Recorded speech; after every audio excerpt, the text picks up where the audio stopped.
Okay. Stop smoking, man.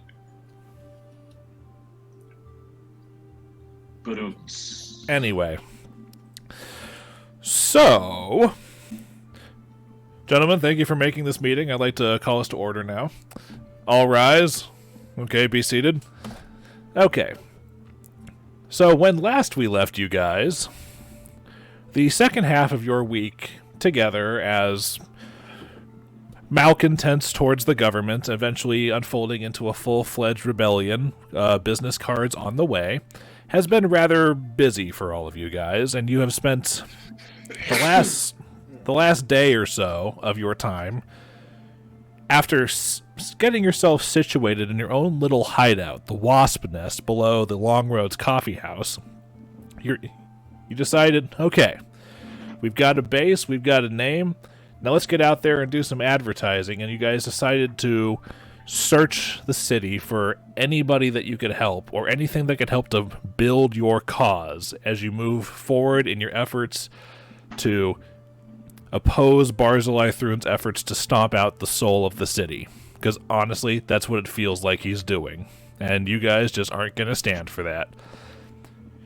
And you guys found yourselves quite a plethora of leads that you could follow. You found out that one of the local gangs in southern Kintargo seems to be a bit more enthusiastic in their crazy boss. Yeah, enthusiastic in their thuggery recently. One of you found out that they say that someone's murdering tieflings in the city slum.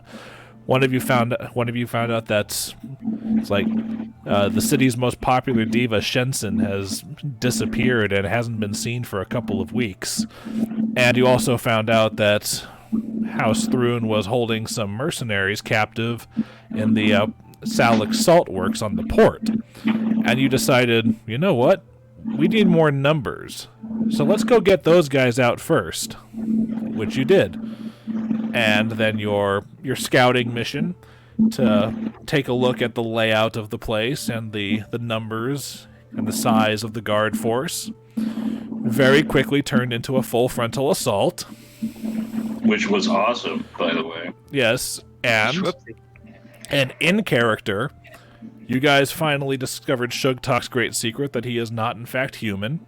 He is, in fact, a lycanthrope pig man who is just capable of shifting into a... Maybe like a swine-canthrope? We have to refer to him at all times from now on as Pork Boy. Real name's Boarris. Porkins. Anyway, Pork and beans. Anyway, you saw his porcine form, as it were, and it was as destructive in combat as he is without it, which is nice to know, especially since you got a good close-up look at him due to an enlargement spell. And out of character, you all had your first encounter with Icar's vigilante alter ego, Tenebrae, who showed up to basically tell you guys to pay attention, focus on your damn job, and did his best to assist you in combat against the dwarven mercenary leader at the Saltworks, Khosrani, who, through bad luck on his part, fell victim to a charm spell from the local wizard. You found out that he basically knew nothing about except for, the basics of his own posting, and then you all just bent him over and killed him with surrounding attacks. Yeah, that guy was fucked. Yes. You successfully freed the 6 mercenaries, led by their leader, Forvian Crow, a friend of Laria's, and sent them on their way halfway through your assault.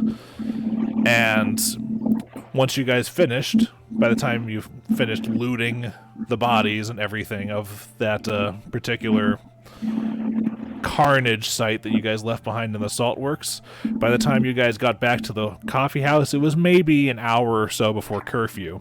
So Icar very quickly had to say goodbye, good night, and scoot on home, and you guys have gone to sleep, and now it is the next morning. It is now the 30th of Farast on Sunday, and as the sun rises and the birds begin to chirp, dawn arrives. I'm going to take my morning shit. Okay. Tim's quiet. My bad. I will note that Flickie will pass by me, hastily scribbling in a notebook where I'm keeping my notes. You're gonna have a large section of that notebook dedicated to something you don't want it to be. Oh, that's what you think. Too many notes on bowel movements. This morning Icar's gonna try to cut down on the chit chat as much as possible and just get out of the house unless, his parents want anything from him.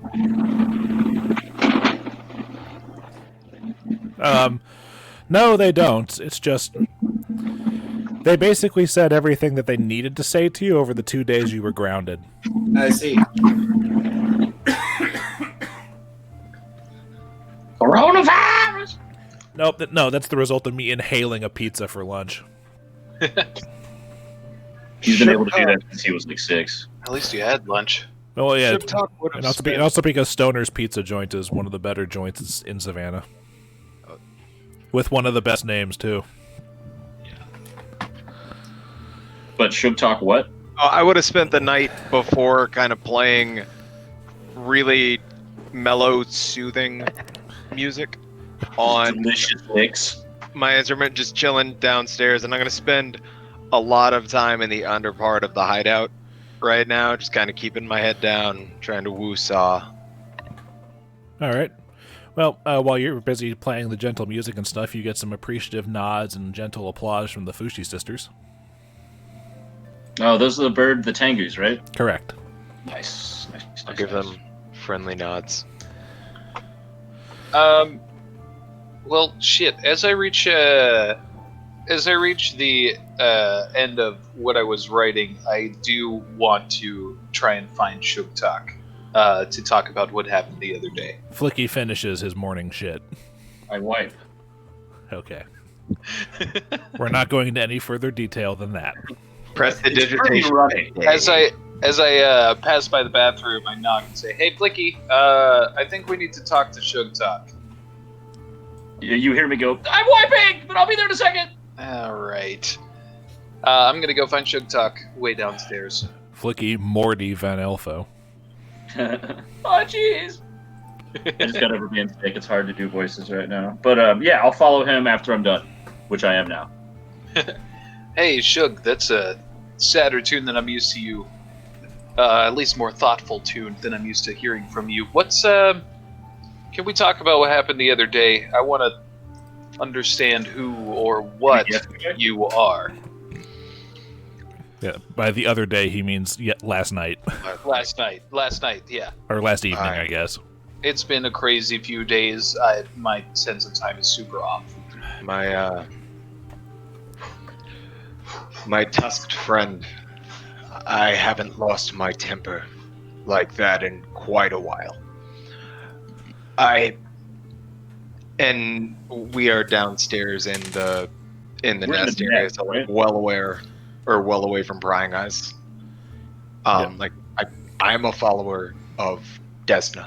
She is a goddess of freedom and of fate, and capturing and keeping people and doing it for the throne is something doesn't sit really well with me. My name's actually Boarris. Yeah, I know, subtlety factor 0. Whoa, dude, have you seen Balto? I'm sorry. Is it BOARUS? Yes. It's in the journal. It's in the journal. Okay, that's good to know. I'm keeping notes. I found as I was growing up that people they don't take kindly to my kind very often. I have a short temper.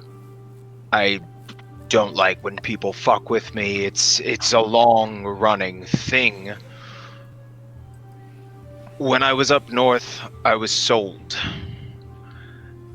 I met this priestess of Desna. She broke us out. That's when we headed south. We ended up here. I think part of all of this is fate. She's a goddess of fate. She's brought us all together. Sugtok means Shattersong.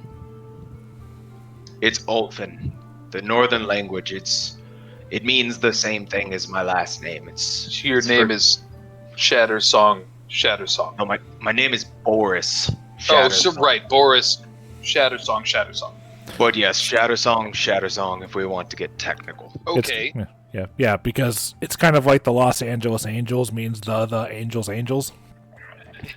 But since Spanish isn't the primary language, it's just the name we come to associate with. And since none of you speak Ulfin, none of you picked up on the subtle, hide in plain sight joke that is his name. Fair enough. Well, if it makes you feel any better, those are some impressive tusks. I've got one right here. Was that gay? I didn't want to. I'm just saying. I've seen tusks. I want to reach up and kind of just like caress down his tusk. It's so often to see another great tusk. And I'm gonna kind of feel at the one that got shattered off when I was gigantic.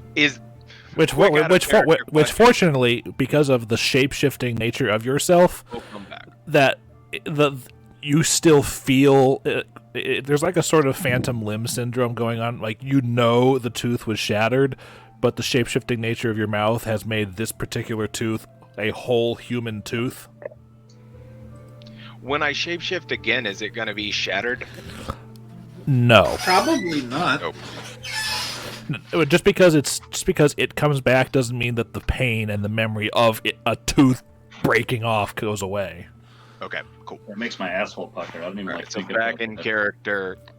Think about how he feels. It's his barbarian rage. I've never lost one before. It was a bit embarrassing. Now he hates the Thrune even more because the Chellish Citizens Group took his tooth from him. That's fair. I think we also need to figure out.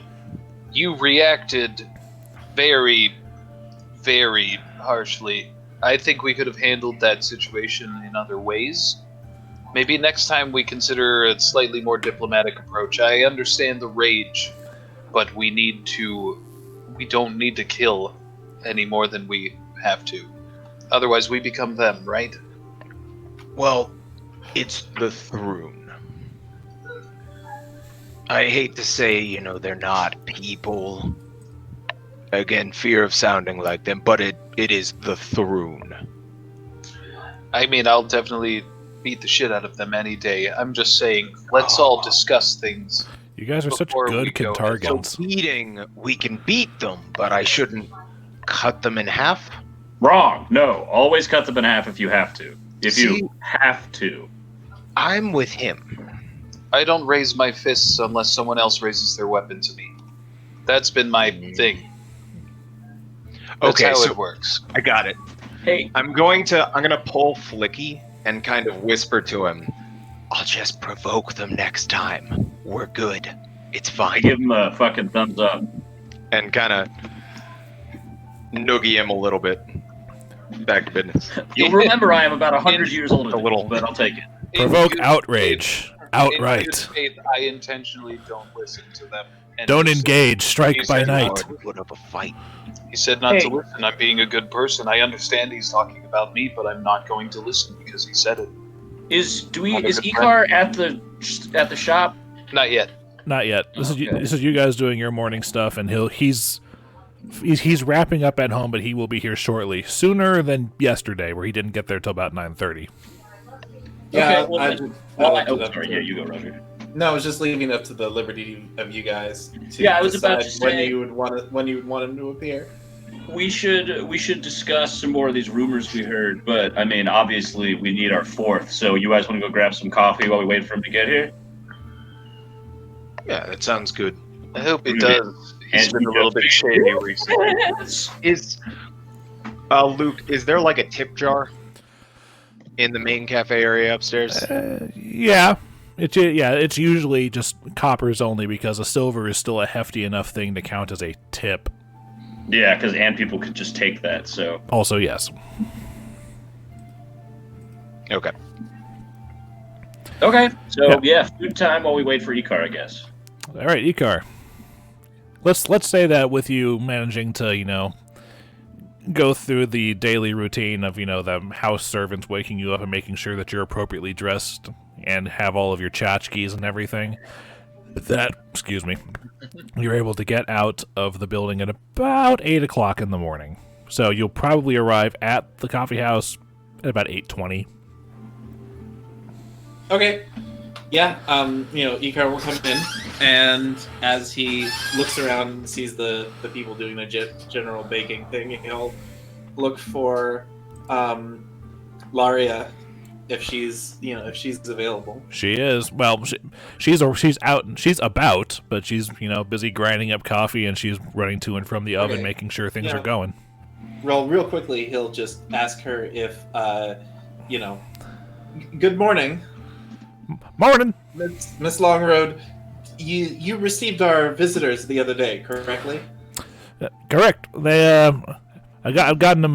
They're recuperating downstairs, as it were, right now. Which, by the way, a quick second, for the three of you, yes, the 6 mercenaries are downstairs in the bunkhouse area where they're just kind of resting, and they've each got their own platter of food that appears to be to get some meat back on their bones. And back to Roger. Everyone else is downstairs? Well, I haven't seen them for the past couple of minutes, so they're either upstairs or downstairs. They're just not in here. Okay, I'll keep looking. Thank you. All right. And at the very moment, I open up that closet door that leads into the cafe, and we casually trundle in. I will remind you that particular trap door out of the secret basement comes into the Long Road's pantry.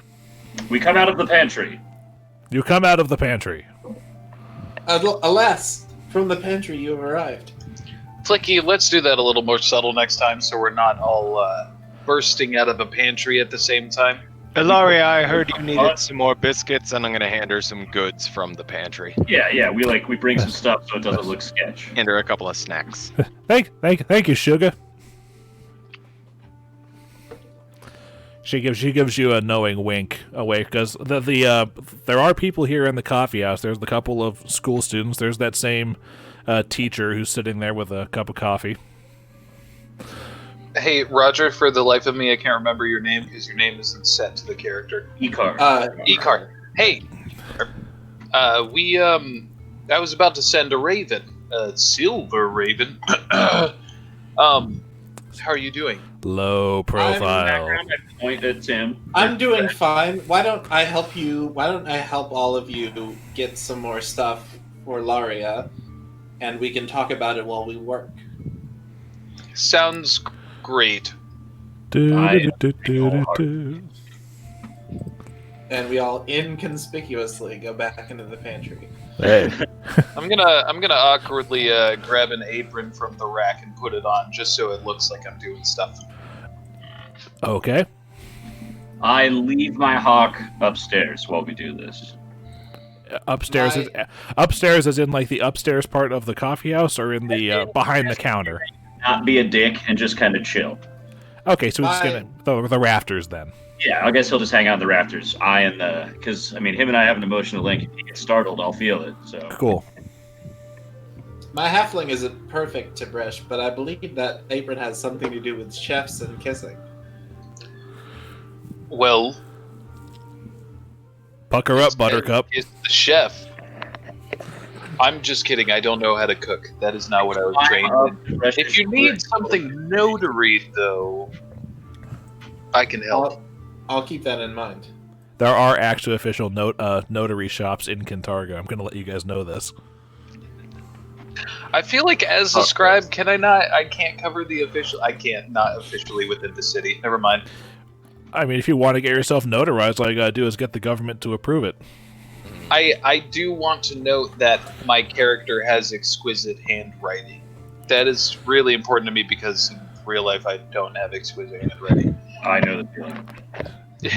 The feeling of every guy in school as they see the girls signing their names on their tests next to them.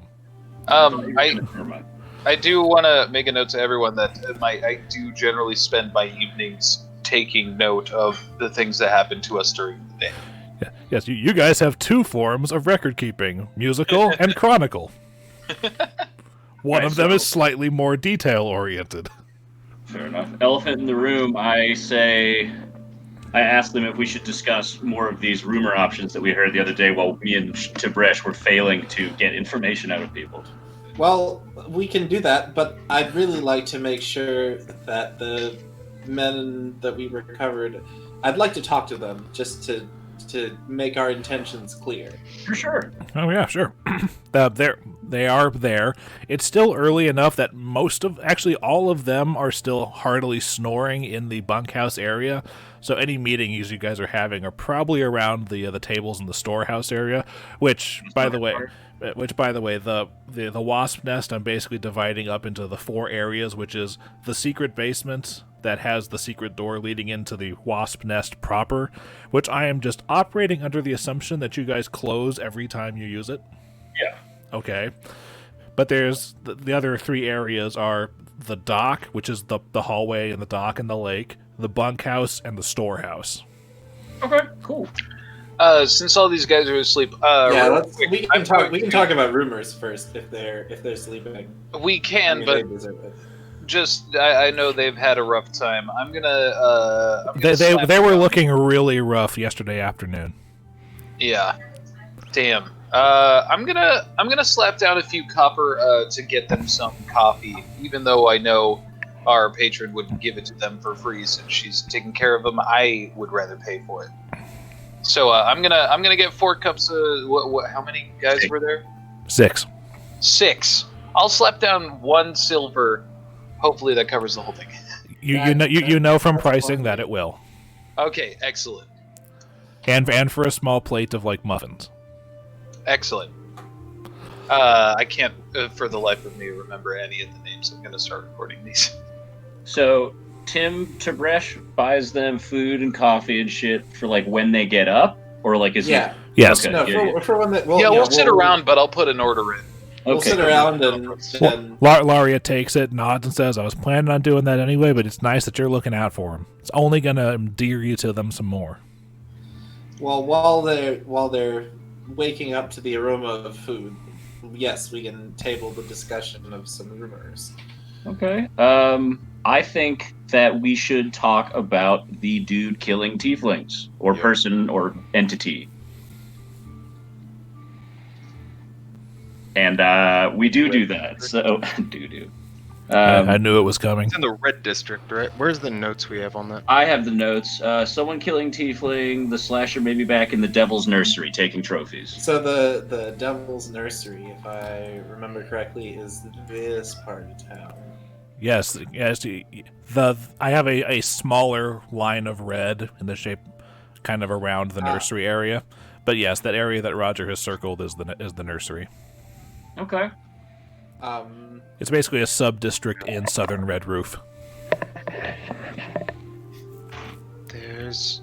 And it's like slums where like housing is like the size of houses that you would fight through in a standard like Call of Duty game if you're somewhere in the Middle East, like houses are that I got you. Yeah, like a favela, but not like, but more like It's not outside the walls of the city though. No, it's not outside the walls. It's still inside the walls. Yep. Should we go look around? Well, before that happens, I realized something the other day. I've been writing all the things down that have happened to us. Flickie, your parents passed away fairly recently. Yeah, on the Night of Ashes, along with many others. Yes, along with many others. Specifically, Shensen disappeared that same night. Well, she was very outspoken, so it only makes sense that she'd go missing. But that is worth taking a look at. Not only outspoken, but she leads the services for Tenebrae. Which, I remember you saying, your parents worship Tenebrae, right? Yes. Maybe we should go explore, where she holds those services. Coin flip? It's burnt. It's burnt down, yes, but I'm sure there's clues within the record. No, isn't the building she did all that stuff in, isn't that the place that got taken over by the dickhead dude? It's the Opera House. Hold on a second. Luke's going to help out here. That finger is pointing towards the burned down. So Shensen's the Opera House was taken over by Barzillai to serve as his home away from home. The Silver Star, which is the building atop the secret Sarenrae shrine, was the music store that Shensen owned and operated. The Sarenrae shrine is in the basement areas below it. And also, the fires and everything, it's not like the only thing left is crumbly charcoal and everything. Some buildings are still made of stone and heavy timbers, so it's not like there's nothing to go through. Like, you remember Rexus told you that he spent a couple of days going through the ruins of the Victicora estate trying to find anything that was left, but he, A, wasn't successful, and B, it took him several nights because, 1, night, and 2, patrols started to show up and he had to bug out before anyone saw him. Right. Okay, well, I mean, we could check out the Devil's Nursery, or we can go check out the Shensen's secret Sarenrae alliteration. I have another idea, which maybe is not the Silver Star secret Sarenrae shrine. There we go. 5-word alliteration. It's not particularly aligned to the rumors that we've received, but as we know, this hideout is connected to a sort of an illegal entrance to the sewer system, and Icar will point towards the docks.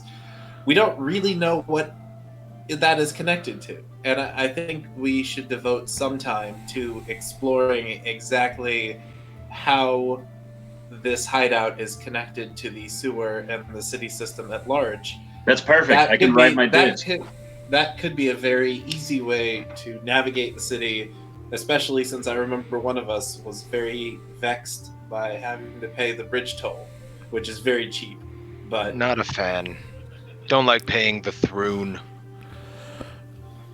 Which by the way, another thing. This is the DM remembering that he did not notice a fairly insignificant sentence in the adventure written down.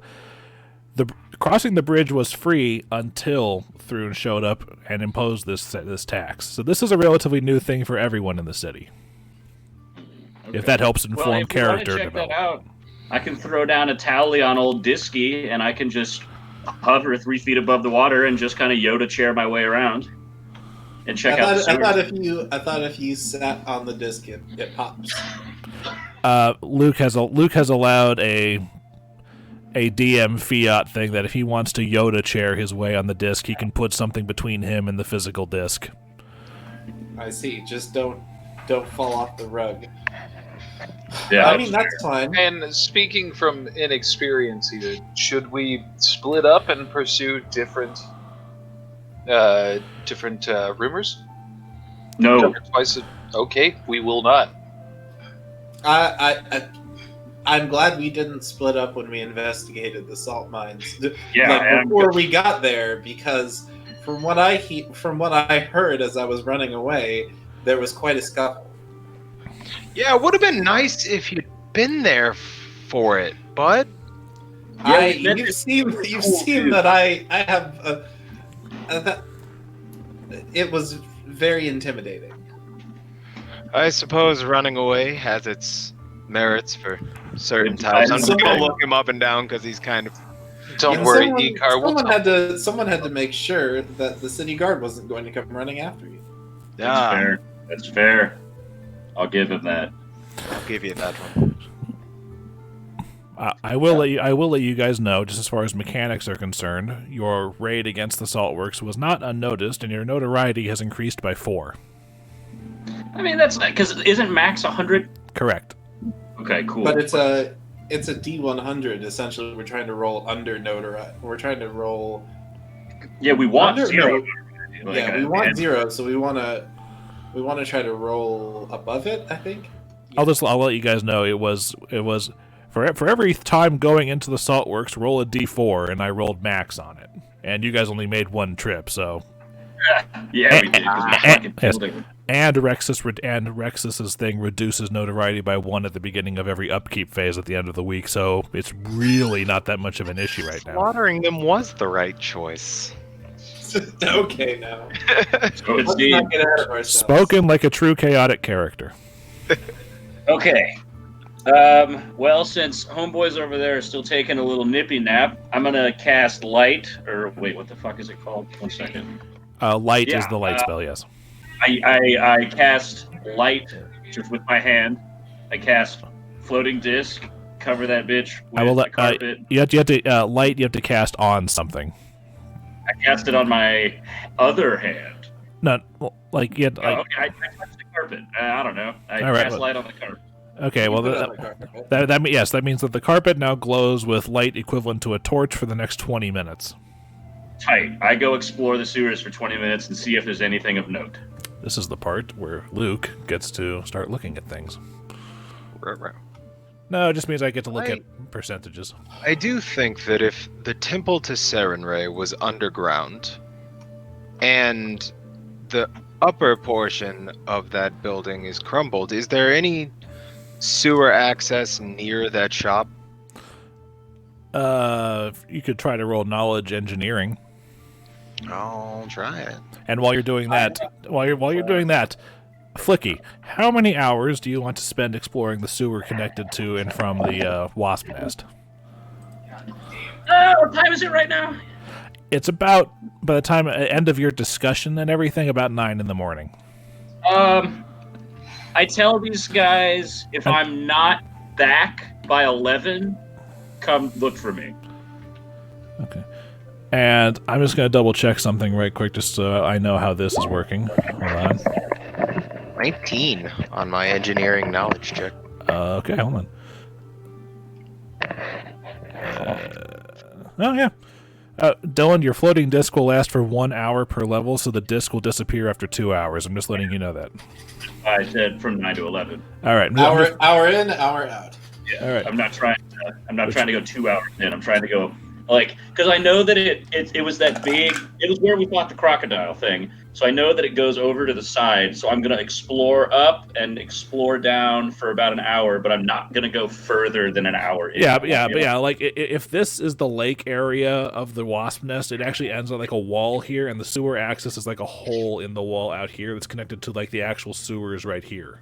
Okay, cool. Yeah, I'm gonna go explore for an hour and then use the second hour of my disc to come back, and Okay. hopefully nothing eats me. Well, fortunately, Something eats you. Fortunately, you do not find anything that could be considered a random encounter exploring the sewers. Tight. Did I find anything of note? I want you to roll me a perception check. Oh, I don't have fucking Tim with me, man. Perception check. It's okay. It's just the perception stats you've been using for every other session of this game. Plus 4, 17. You think you find something resembling like tracks or whatnot in the sewer, but Can I use the knowledge check to see what kind? you know they're not humanoid or boot prints or anything. They look kind of like Talon-esque, but if you want to try to identify them, you can. Okay, yeah, I'll try and identify them. Knowledge nature. Knowledge nature. 20. It almost looks like the track itself appears to be about the size of like a human footprint, but it looks like almost like a dinosaur footprint, like something lizard-like. I'm gonna go back to base and let them know that we might have some sort of humanoid dinosaur lizard creature living in the sewers with us. It may. I come around the corner. You're seriously telling me there are alligators in the sewer? No, he said humanoid-esque, right? Like human size. Yeah, the size. An alligator from the sewer. Did you say it was like the alligator that walks on 2 legs, or is just like as long as a person? If they were laying with a high enough knowledge check, he knows that there was not a tail dragging on the way through the ground behind the tracks. Okay, so there's definitely something. Okay, so I go back to base. I let them know that I found the tracks of something kind of spooky, like reptilian-esque, but definitely not regular fauna. Okay. And Good I was word. trying to roll to see if I knew if there was a sewer connection to the Tenebrae shrine area. You're not entirely sure if there's a sewer connection right under it, but you know that because of the way that southern Kintargo was elevated because of the floodplain in its past, it does have a scattered thriving's probably the wrong word, but a scattered structurally sound, mostly Undercity. So you would guess there's a way there, but you weren't able to find anything specific. Okay, solid. All right.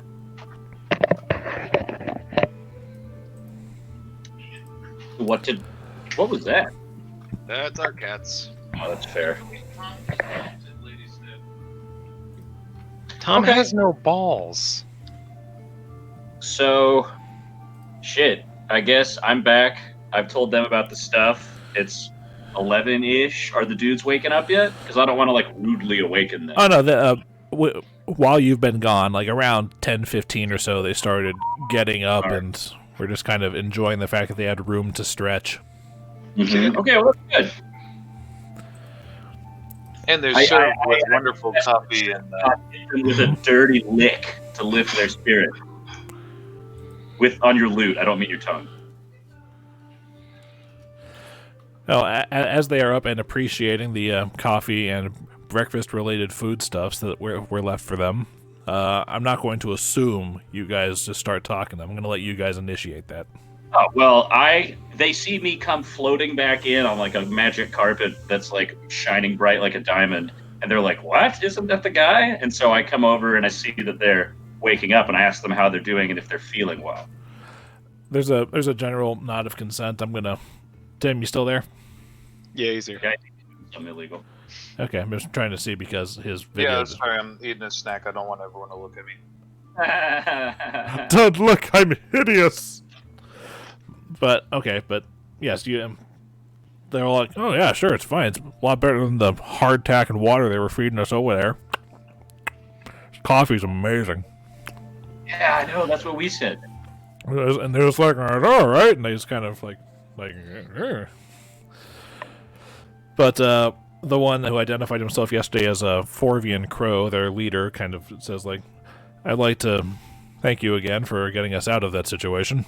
It was it was relatively good for the muscles if there had been a decent food regimen going with it too, and also less beating with maces and jeers and all the fun things that come with being captured. I wouldn't recommend it.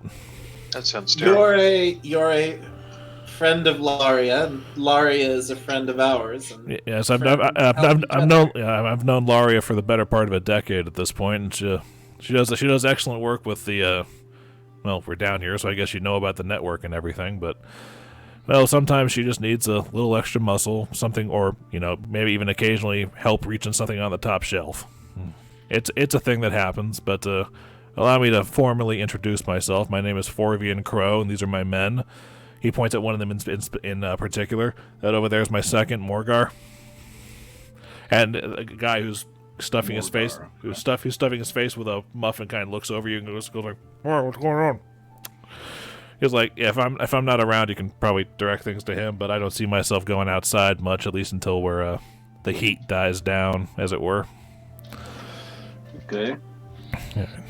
Well, yep, go for it. No, I'm hoping maybe we can convince you to think about going outside a little bit more often. Perhaps if you had some assignment, something to do. You've said yourself that your men have been willing to serve as extra muscle on good causes. And we're still willing to do that, yes. But given our recent misadventure, let's call it that, we're just going to take a few days to get ourselves, fed up, back up to 100%, get ourselves re-outfitted, and then we can discuss business. Okay, that sounds fair. Which is Luke's way of reminding you guys that the way that it works is that on your next rebellion time, you can spend the recruit team action to get them, and you will automatically succeed. They will not be a bonus team, but they will be a free one if you use the action for it. Okay. Cool. Yes, by all means, get some rest, men, and take it easy. Preach! You hear from like 3 of them. Dude, how many of those silver raven thingies did we get? I know that all 4 of us have one, but how many were there? There were 6 figurines. Okay. The four of you have one each, and Rexus has one, which means you guys have one spare.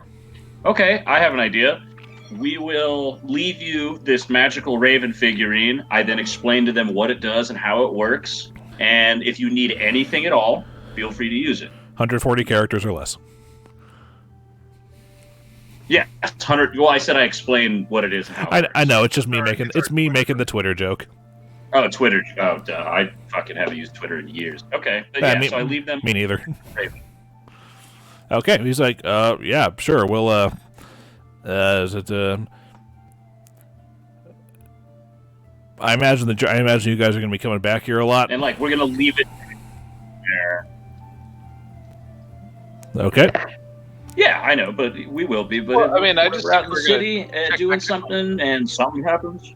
All right, and you don't need to worry about the minutia of our care and everything. Laria says she's going to take care of it, so any of our shopping list stuff goes through her. So we don't want to trouble you too much after literally you risking your lives for us yesterday. We think that was enough for now. Let's just hang on to the Fair enough. just in case. Oh, that was fun. Well, I'm happy you enjoyed it. It's kind of Fun is a relative term. Well, cleaving a Chelix youth in half it really does make a day. one of the I agree with one of the mercenaries perks up. I'm Chelish.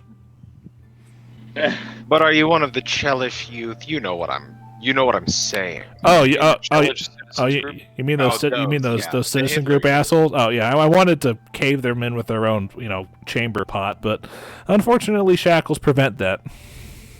Don't worry, we got one. He's now 2.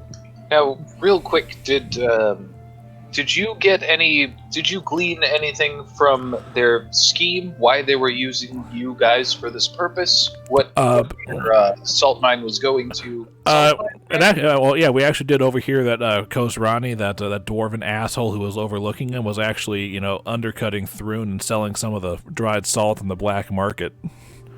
Damn. Well, it's a good thing we absolutely destroyed him. Yeah, apparently he kept his savings or whatnot in a lockbox somewhere in the office. But I'm going to remind you guys that you did in fact find this box, so you have already claimed the 75 gold that he had from his black market salt business. Mm-hmm. Okay. Well, now that I've explored about an hour's worth of sewer, reported that we have weird lizard men stalking the halls. We've talked to our men, made sure they're okay. They say they'll talk to us about working for us in a couple of days. Maybe we should hop up on one of these Rumos. Is that like a from Roomba? what I was understanding before I left on this delicious smelling sewer adventure, we were talking about searching for Shensen, the Silver Star, Shensen's sword temple thing, or trying to see if we can figure out who's murdering innocent or not innocent tieflings down in the Devil's Nursery. Knowing Shensen, she's got to be hiding out, and she won't stay quiet for long. Eventually, she's going to rear her head to bring it to the throne, and I'm sure we'll notice then. This person killing tieflings isn't going to wait. Well, either that or the tiefling gang. That part of the city is a powder keg, and if both of those issues go unresolved, I fear that powder keg will explode before we're ready. Well then, let's say we douse the fuse on this powder keg, boys. Let's try to make friends with some tieflings. If you truly believe that, then yes. Let's go save the tieflings. All right. So you guys are going to make your way towards the Devil's Nursery? I grab an extra biscuit on the way out. I believe last time I had suggested that we go to the hostel and the advocacy building, the Cloven Hoof Society, before we wander the Devil's Nursery proper. Okay, which let me double check the map, because I think I put it on the right spot.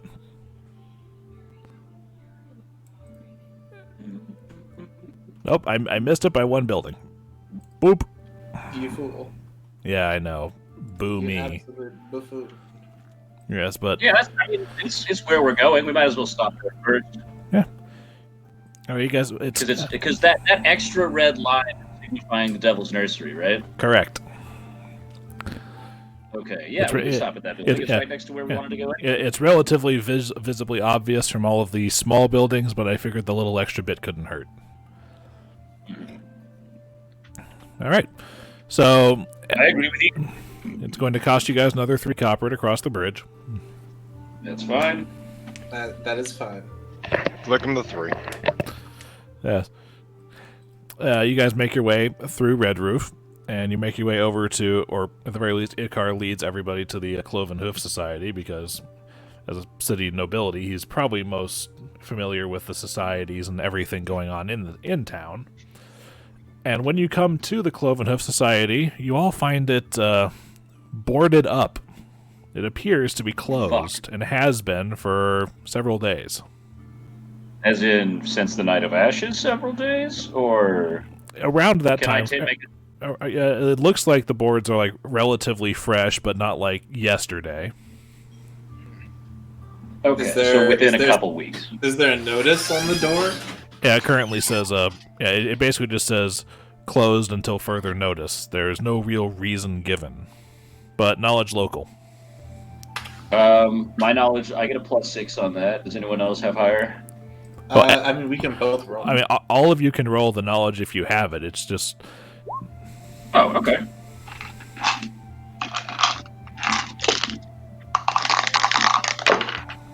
Ooh, 14. all right.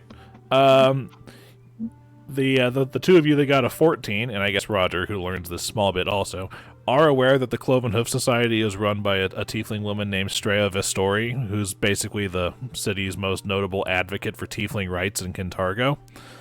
And she runs the Cloven Hoof Society as, like the headquarters of her effort and everything. But that's all that you know. Icar knows a little bit beyond that, knowing that she has spent the last decade and a half or so actively trying to push the Cloven Hoof Society to actually have some sort of political clout and movement, and occasionally works at it so hard that some people actually, they wonder if she ever stops to take a break or anything. So Icar is fairly certain that she should be here, and if she's not, there's something going on. This doesn't seem right. What do you mean? She wouldn't just abandon the building. The society is her life's work. She's dedicated a lot of time and a lot of money, a lot of noble families' money through donations. Actually, hold on. Let me recorrect that. No, it's not noble family's money. She grew up in the slums also, and has basically put this together patchwork herself. Okay. It's not like a donation type thing. It's a look what we can do when we apply ourselves kind of situation. Well, then she would not just up and abandon this. There must be something wrong here in the Devil's Nursery, especially if she's missing. Well, I think we have to find her. Well, I want to what better place to start than a slum full of tieflings? Where kind of she's look from. around the building and see if anybody's sitting outside. Neighborhood. Here you go. That's what she looks like. Oh, wood. What? As in, I would. Oh, okay. I thought you were saying it looked like she was a wooden sculpture, and I was like, you are seeing something. Wood woman. You are seeing something very different than I am. Okay. Anyway. Okay, cool. All right. But Night of Ashes a week ago, she has gone missing, so she's missing from the Night of Ashes as well. Okay. Well, should we start poking around and see if any of the locals will talk to us? if you guys want to gather information in the nursery, you just have to roll a diplomacy check, and Roger gets his specialty to that. Okay, Roger. All right, I guess we're gonna. Do we would just all want to go together as one group, or do we want to split up and ask individually? If we do split up, I think we should stay in teams of 2. Okay. Last time I went with you, Flickie, I think. No, you, I went with you went with Sugtok. I went with I'll go with Shattersong. Sugtok. That sounds Cthulhu. This time I'll go with Tip. Tib'resh. All right. So that you don't talk to birds this time. Or squirrels. That was just one time. Yeah, I mean, Squeakity, make squeak. not the first time, but that was just one time. 25. General rule of thumb: if something has an SH, TH, and a G in the name, just say no. He's basically a Viking. Does that help? Just say no. Congratulations, Garrett. Congratulations, Garrett. Apparently, you're a Cthulian monstrosity by virtue of your name alone. I mean, technically not wrong. Okay, so Actually, that's a good point. Adam, you're So- right. Let's say we'll go into the nursery. We'll spend about 2. Let's say we'll spend 3 hours. D4. 1d4 hours to actually roll it. All right. And for you the got to roll twice. That's your thing, right? yes, as a Jhaltero, his specialty is that he gets to, when gathering information using diplomacy, he gets to roll 12. He gets advantage on it, to use 5th edition terms. We'll- Oh, look, you we'll- were going to say 3 hours anyway, weren't you? Yeah, I was going to say 3 hours. So we'll spend 3 hours looking. If you guys hear anything, or if we hear anything, we'll regroup back here at the Cloven Hoof Society, and we'll figure out what we'll do from there. Okay, cool. So Dude. I will. Do not tear people in half. That's fair. Right now, we're Right. trying to save these people. Yes, Unless we're getting information right now. Unless if I see the murderer, can I tear him in half? Is that fair? Fair compromise? If you see him in the act of murder, or Only he's I'll sitting only there. cut him in half if he's actively murdering someone Cool. today. All right. So now Fair. what? So Luke, real quick, me and Garrett for our diplomacy roll. Do we both do it, or does one of us have to make the choice? I don't remember how it works. If you both want to try, you can. If one of you wants to try to assist the other to get a bonus so that you have a more higher chance of success, you can. You want to try to help me, Flickie? Yeah, sure, dude. You got diplomacy, right? For the record, I rolled a 4, so I probably get in a deep conversation with the homeless man that doesn't help at all.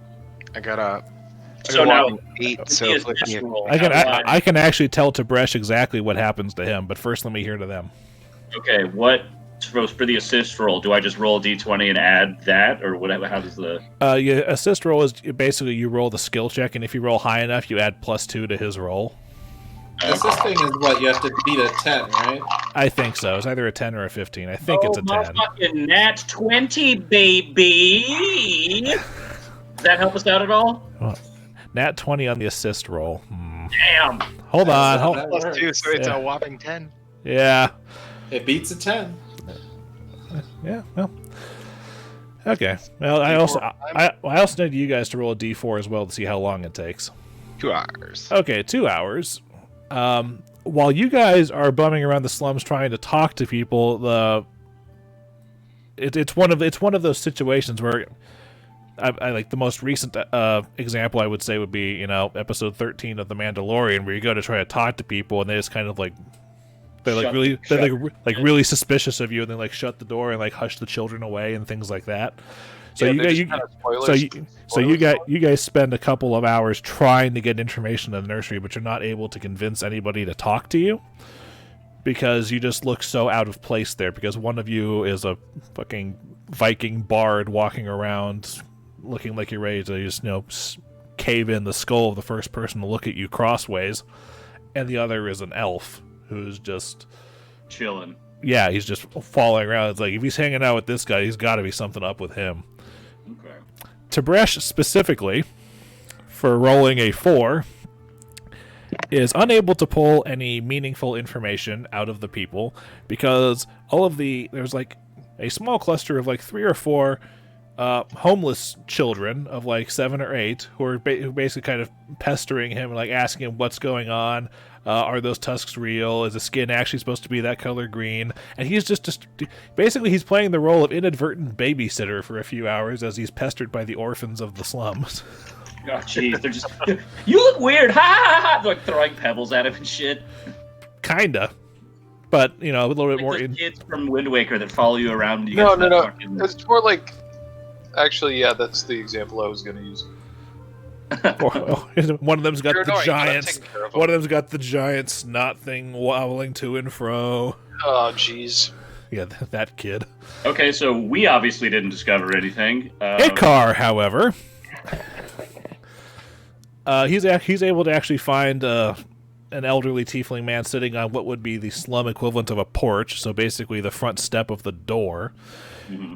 And Icar is all, princely and noble and everything, and is very polite, and is just trying to ask, and he says, like, if you're really interested, we've had a couple over the last week or so. I don't know where they happened, but I believe young Zaya knows where the most recent murder happened, and she lives, and he gives you directions to the house of a young tiefling woman named Zaya. Okay. Xehanort. Spelled Z-E-A. Hot. All right. I'll thank him. I'll ask him. What about the cloven hoof? What about Miss Destroyed? Where is Straya, she's a good egg, I've heard people say, and everything that she's done for us has been so wonderful, but nobody's seen hide or hair of her for almost 2 weeks now. And so she hasn't come here into the nursery. Not that I've seen or that anybody's heard, and she's the slum's local celebrity, if you want to use such a grandiose word for the humble nature with which she conducts her business. I honestly don't know what happened, but about a week ago, the Datari showed up and boarded up the society.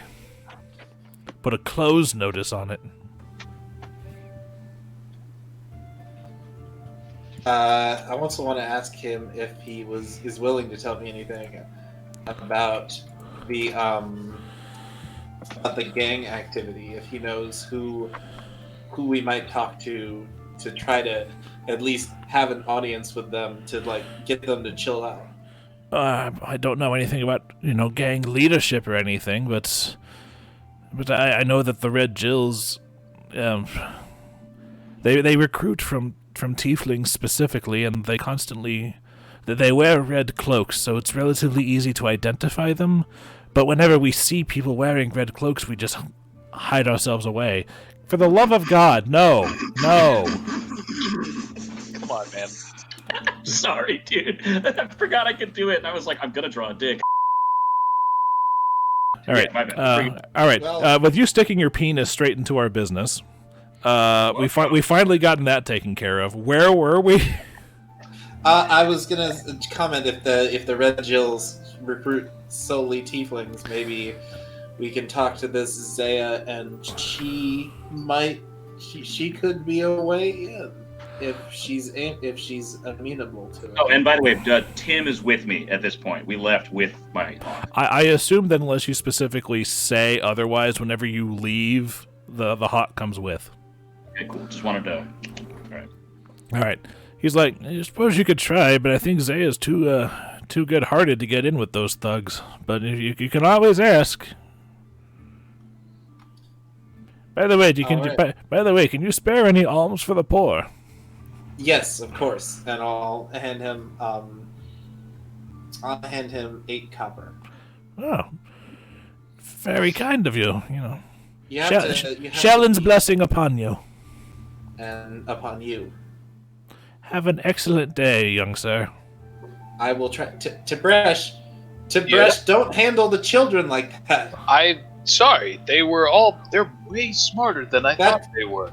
That doesn't mean you can hold them by their feet in the air. Well, this one tried to take my money. And Did this you try one to take asked his for money? it. Yeah? What's it to you? If the gypsy children got any of your coin. I will try and defend my purse. It doesn't matter. You can let them go. We've got some information. It's well worth the money that they might have pickpocketed from. All right, still holding this child by the ankle up. Tib'resh has no money left. For the record, don't make fun of anybody with tusks for any reason. They're all good people. Sometimes they just have tusks. It just makes us look a little bit bad. Whatever. People say that about our horns. Yeah, see? Now you know what it feels like. My horns are cooler. What? That's not... I can... this conversation. You are Tib'resh, do not argue with the child about your tusks. I will lightly place the child on the ground and say, "This isn't over," and walk away. I'll follow behind him. So yeah, I guess That was wholesome. After the 3 or 4 hours, we'll head back to our agreed upon meeting space. And since we were only gone for 2, we are already there. You rendezvous. All right. Well, unfortunately, no one in the nursery knows where Straya has gone. But I talked to a man who said we might be able to get some more information about the recent murders from a tiefling named Zaya, and he gave me her roughly her address. Okay, well, as far as the Red Jills, the information that I have is that the only way in to infiltrate the organization would be to be a tiefling or to look enough like a tiefling to get away with that. If any of you have some ability with makeup or magic that would make that happen. You check my extensive list. Real quick, is that cultural appropriation? Like, if you try and look like another race, is that... I feel like that would be problematic. Yes, but it's for the greater good. I have to wash you first. Let's see. Oh, it's for their own good. I really am not worried about it. I think the Red Jills Also- must have no love for the Thrune. Could they not be valuable allies to us? That's Well, what first we have to find out about their crazy that's what beard. I'd like. That's what I'd like to learn. But we can't get close to them unless we have a way in. And discounting us finding their hideout, bashing the door down, and having a repeat of the salt works, I think our easiest way in would be if one of us looked like an ear recruit, or if we had someone who could be a plant. But that's putting another person at risk. So I don't know how well that's going to work. I don't have any skill in disguise, and I don't have any spells to help us. Not this time. Well, I'm eager to take it to the Thrune, but I don't think I can pass as tiefling. I was talking to some tiefling children. Maybe they know something from someone more skilled at speaking with children. let's not worry. Let's find the Zaya and have a chat with her. Okay. Yeah, you guys know where she is, so we'll follow you. Just discreetly, if as discreet as we can be, and as we are in this part of town. How discreet? Like just keep casual, or do you actually want to roll stealth checks? Don't be suspicious. Don't be suspicious. Just be casual, if we're not like Kronk, like. Don't. No, but like if we're, if we all take a 10 on a bluff check to just appear rather inconspicuous, try to control our body language so that we're not, acting in ways that would get people's attention. Okay, I just put the hood up on my robes. Yeah, easy like that. Put the hood up on your robe. I'll turn my ring in the other way. Ooh.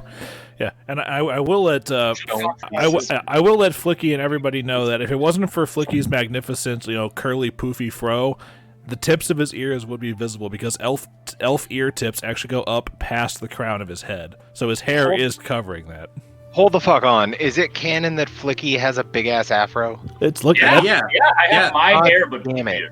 Yeah, I mean, I missed that. Look at his token. That's what he has. Yeah, that's me. I saw your character walking down the road on my way to work the other day. Okay, well, no. It's not like Undercover Brother. It's like he's got big poofy hair. Yeah, no, it was really? a guy in like a Mickey Mouse Fantasia wizard robe walking down the road in the wind, and it was flicking all over the place. It looked cool as fuck. That sounds but amazing. Big, wild, poofy hair. Okay. Awesome. I thought cons were on hold right now. This is just the side of Marietta by the loop. I see. I don't know what drugs powered it, but likely Good one. you. There's a ley line that runs under Marietta Square. It's the under the bridge crackheads. I mean, I wouldn't be surprised if there was How some Dreadlock Man travels.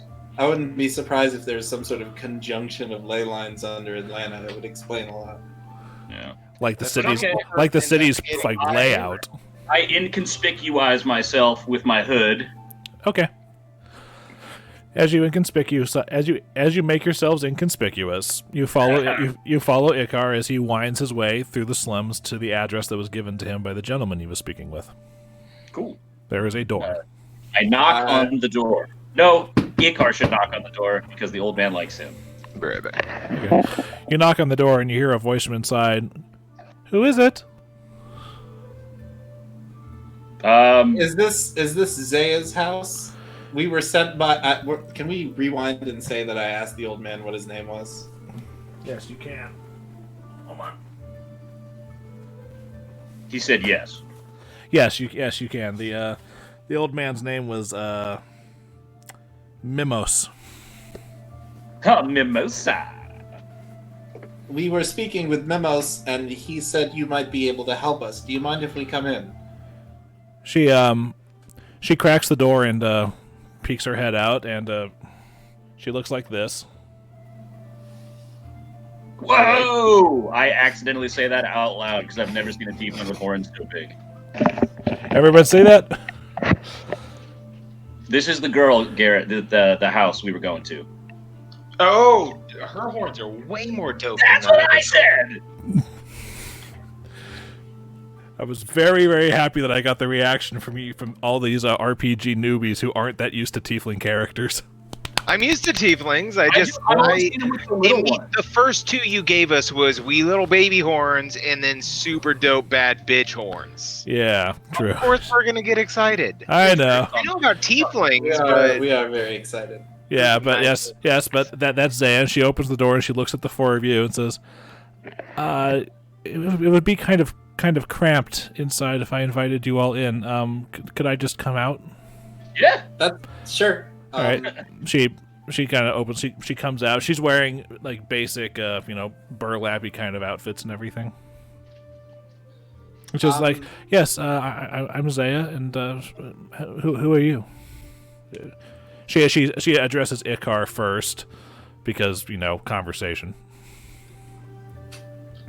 My name is Icar, and myself and my friends here are interested in. We'd like to hear if you have any information about the recent string of unfortunate deaths that have happened here in the nursery. She goes, "Oh, yes, we've that we know of. We've lost 3 in the last week."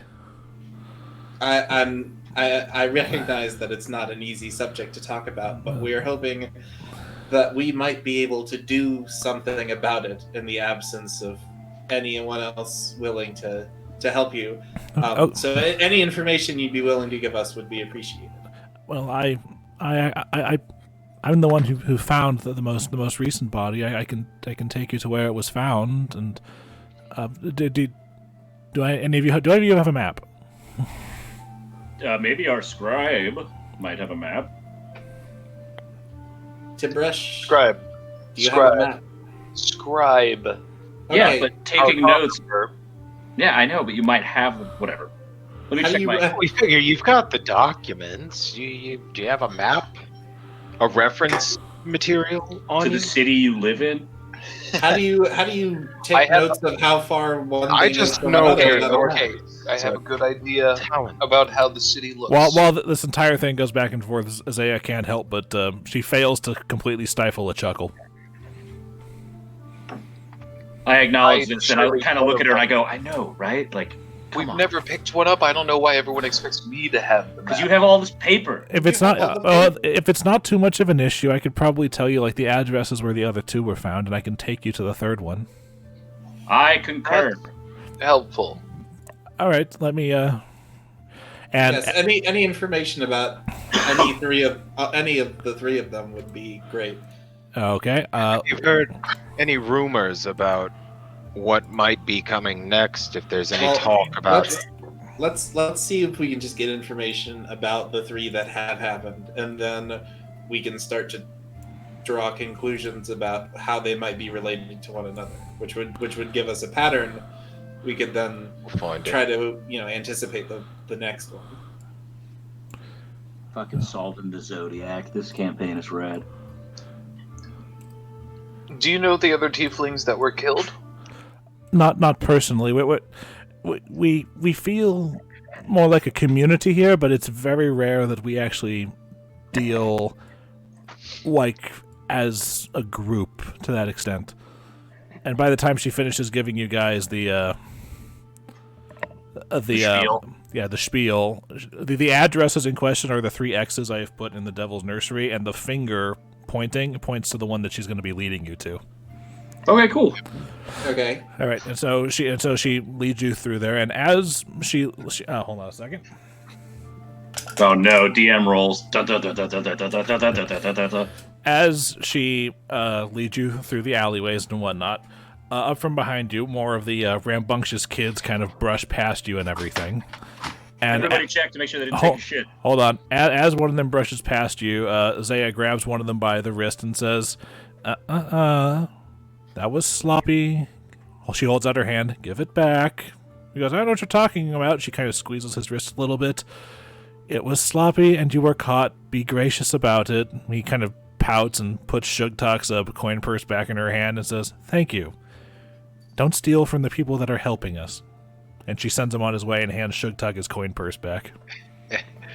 He'll only get better. Any chance this is one of the kids that I saw earlier? No, they all look different. Damn it.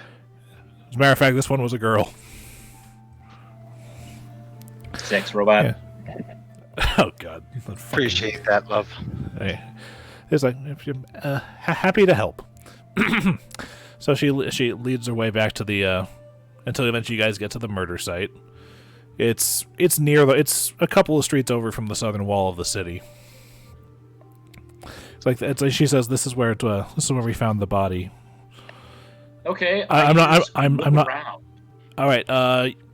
There are 2 things you can do. You can use a survival check to look for tracks or anything of that nature, or perception to search for general clues. Perception, because I get a boost right now.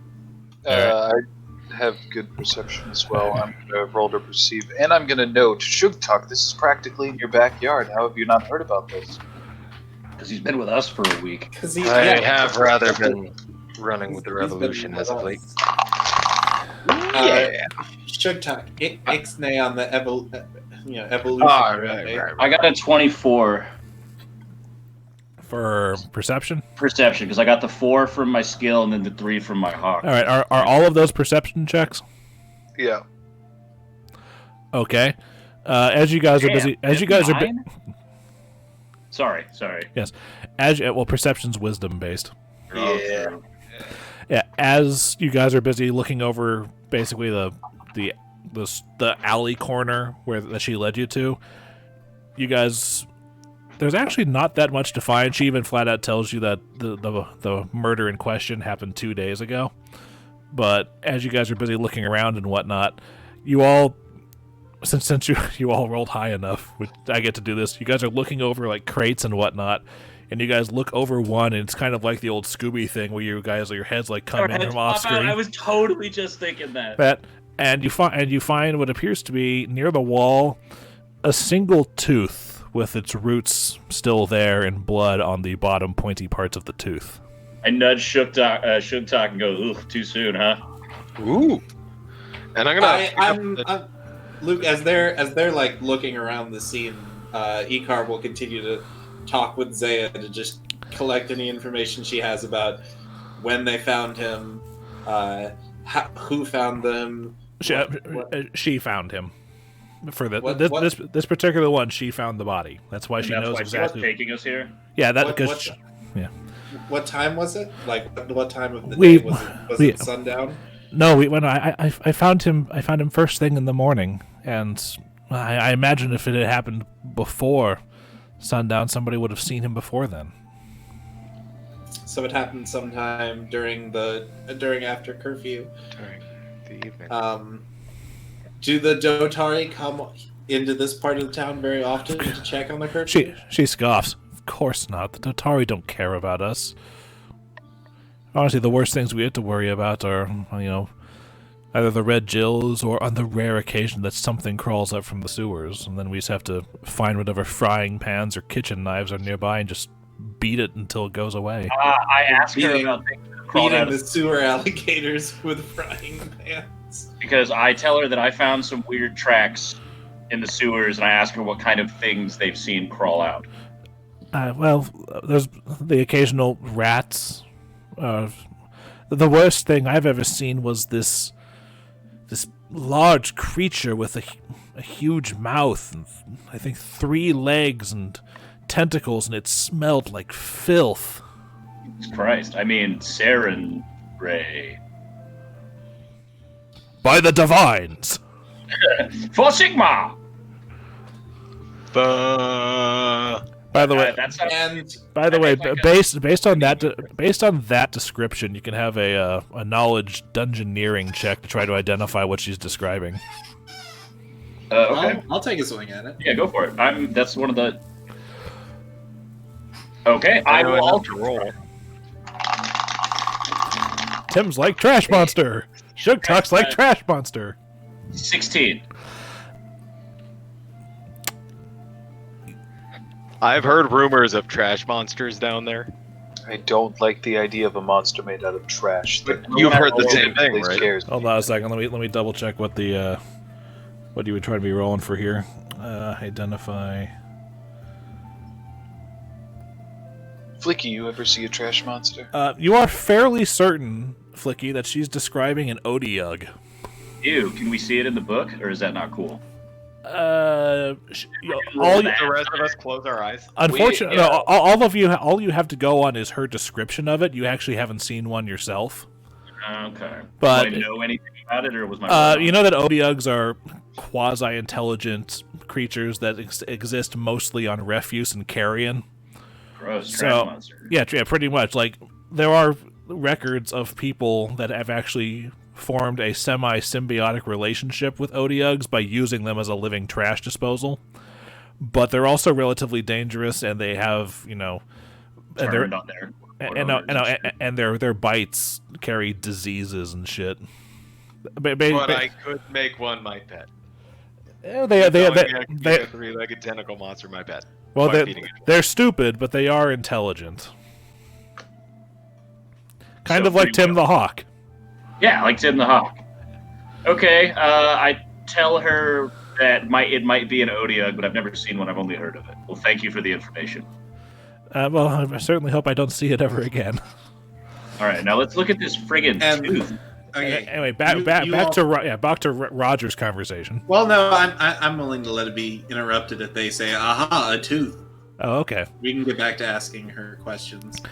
I'll let you know that another bit of the conversation that you got out of her before they found the tooth is that if the topic came up, or it seems like the kind of thing you would ask, there's no body for you to investigate because their procedure is to cremate the body because undead.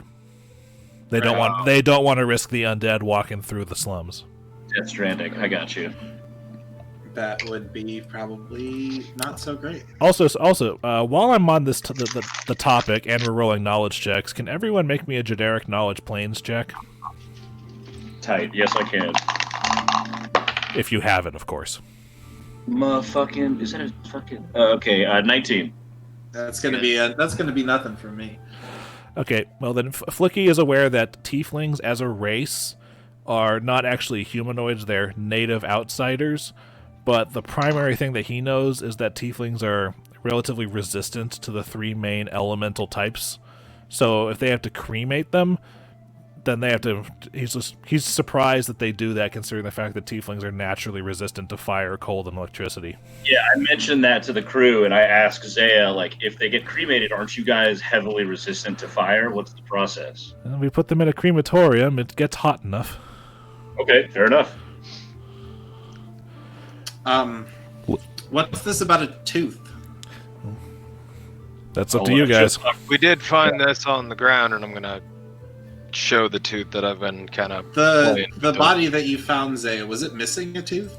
Is this the victim's tooth? Hey, can we make a knowledge local check for any dentists in the area? Or, Yes. I guess they would be barbers, in a way. Yeah. How is you can ask for anyone with a tooth-related profession. Right. Yeah, I'm gonna, maybe there's a way to identify this, or maybe someone uses a specific. I don't know. There's got to be a way to trace this back. I rolled a 15 on Tim's question for tooth knowledge, if that matters. Is that a local for local barbers? Yes. You just sounded like a KOTOR robot. I didn't turn the thing on. I know, but it was just weird for a sec. I don't know anyone in this area of town. We had some other more recent body sites, right? Why don't we look at those and Yeah, put it all let's together look at once? all three and put our clues Well, together. this is the most recent. This is the most recent victim spot, right? Yeah, yes, and nobody else has mentioned anything else at the other two sites, but anything I would know about that would be secondhand. Still, Should so we ask her? Sorry. You cremated the body, but we've got this tooth left. How big is this tooth? Are we talking like an average? It's like You know, it's size like tooth, or is it's a tiefling sized tooth, so basically it's like a human sized molar. Okay, Ugh. but is it a molar or an incisor? Let's Like, say is it sharp or flat? it's flat. Okay. If it's a molar, it wouldn't have gotten caught in something. It would have been knocked out of his mouth. Do we know if the victim is male or female?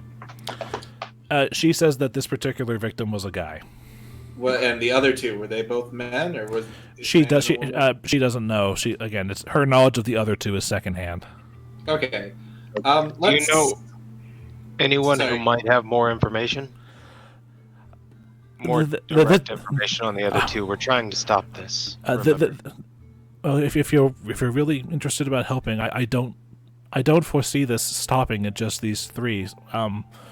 It's she kind of bites her lip while she finds the best way to say this.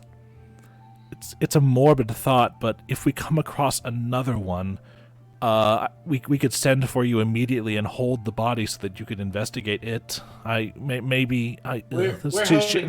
She starts to thinking about it. we're Listen. hoping to catch this murderer before he strikes again. I have a Um, place just a bit north of here, but it's too far to look around at night. Is there a place for us to hold up and keep an eye out for ne'er-do-wells? I mean, we can't. We have other. We have a lot of things we're currently working on. I don't know if we can dedicate ourselves to an staying evening watch out over might the whole be all right. neighborhood. If you all want to walk around the nursery at night, I personally don't know anyone who would say okay to that, but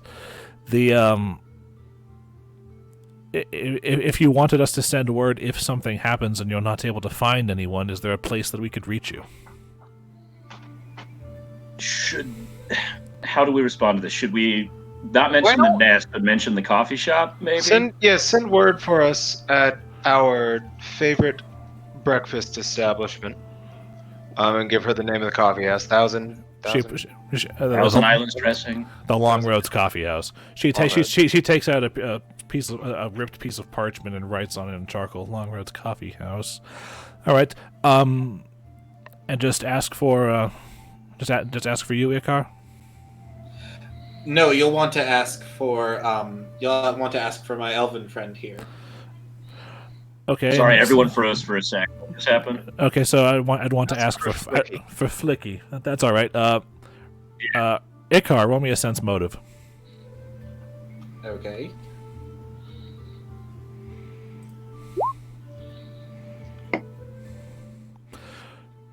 There's a slight downcast in her eyes when she says, okay, no, I'm not going to be there, but give it to one of my friends. Like she's a little disappointed. Well, I mean, it would. I'm not gonna. We'll handle this. Okay. I think she wants some of that noble pain. We need to track down what's going on with this tooth. Did any of you have an idea of who is going to know anything about teeth? Well, we don't need to. We haven't been able to figure out. Let's hit the other houses first. Let's see if there's anything that we're forgotten, like this tooth. I'll let you know, this is not in a house. This is in like a corner out, like the corner of an alleyway. This is like the Boondock Saints body site. Yeah, Yeah, she lets you know that all of the sites for outside on the streets are in alleyways. Okay, well then I say we see if we can investigate those other sites. Where's the nearest bar to here? I'm sorry, what did Garrett say? Where's the nearest bar to where we are? Oh, Jesus. Like In alcohol Albuquerque. bar, like drinking bar? Yeah.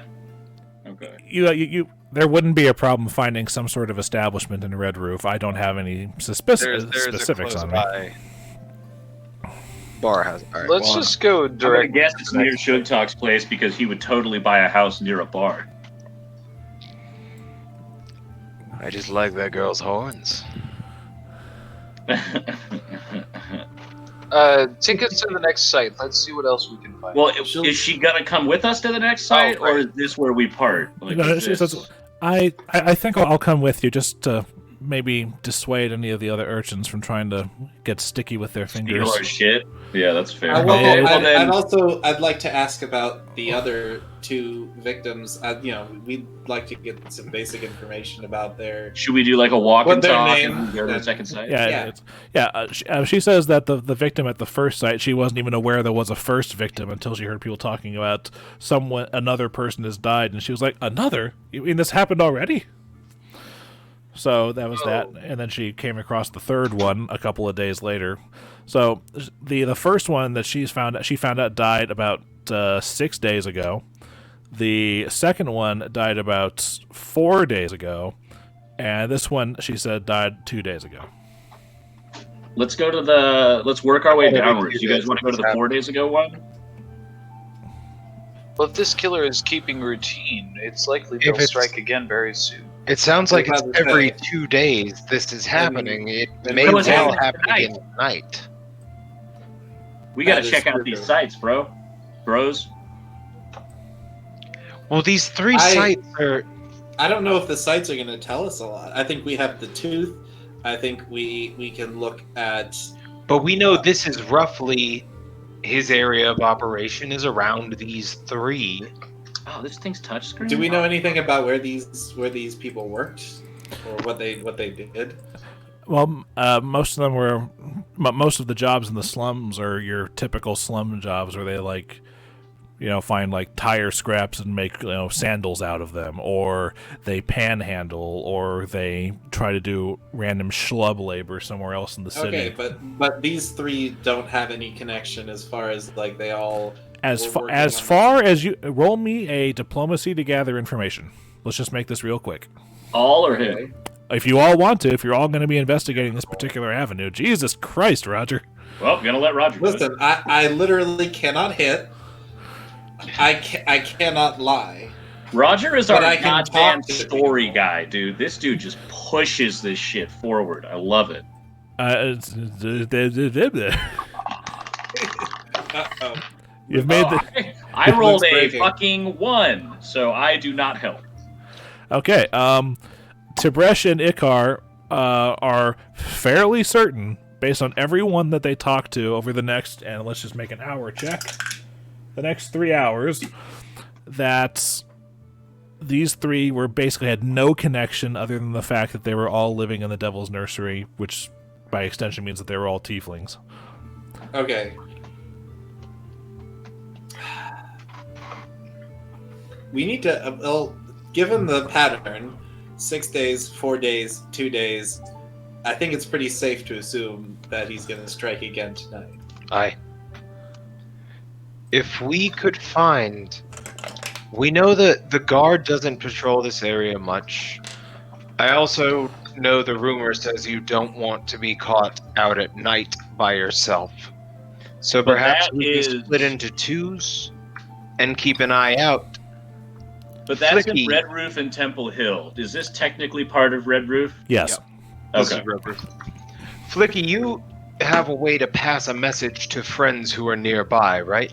Yes. Well, we but all have these everyone ravens. else will hear that message. Oh, we have our ravens Yes. as well. we do. And also, Perhaps- I made sure to mention this to Dillon between sessions. Since he has an intelligent hawk, he can use the hawk he to could send come messages to too. us, and then since Oh, like tie it to its leg and be like, "Go here." Yeah. Yeah. Or Okay. one of my personal favorite things of signaling at night is like casting light on its foot and having it fly in the sky, which is kind of it's a beacon to everybody, but only a few people, you guys, would know about it. Okay, so, I'm gonna get in so much trouble for not coming home tonight. Just call him with your cell phone. we can, dude. if these 3 events, 2 of them were right by the south wall, and 1 was on the northern side of Red Roof. Right by Main Street.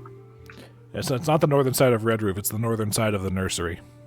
Or the northern side of the Well, nursery. they're not very far distributed from one another. How big would you say that the space, like if you were to draw a box around all 3 of them, would you say that it would take you, 15 minutes to get from one side of that box Well, to it the would other? look 30 like minutes? this. No, Dillon. No, I'm not going to do it again. I'm kidding. How do I delete this? I got it. Okay. I just snapped down on that shit. Because they're not very far from one another. And you said we have, we had 1, we had 2, and we had 3. Yeah. Okay, well then, Let's post just northeast and just northwest of the most recent murder. well they're also moving in a direction. So do we want... I think if we, I could post up on a roof and... Oh, that is Yeah. the wrong tool. I think like if we put 2 I could post people up on like a here- roof like over here, and if I see anything funky, And I then could we do could the hawk post up signal. kind of... If we spread out, that means that potentially one of us would be in very great danger until the others return. That is true. Well, we will stay in pairs. Simba, do you got an idea? Yeah. Live bait. we Okay. dressed him or Tib'resh up like a tiefling, and he's like, "Oh, it's so murderable!" Like walking down the street. Oh! No, that is... Flickie, What do you want us to do? Dress I know Tib'resh you in would- drag and have him do the hula? Yes. Wow! could we make one of us as bait? Could one of us pose? We may not be passing We don't enough... know the types of tieflings that are being targeted. They might not be a serial killing at all. I But mean, okay, if- hold on. But very specifically, the rumor was that this was very similar to the killings that had happened before. What do we know about those? Like, what was the methodology of that killer? Yes, the scribe. What was the methodology? Yes, the scribe. I can take a rough guess.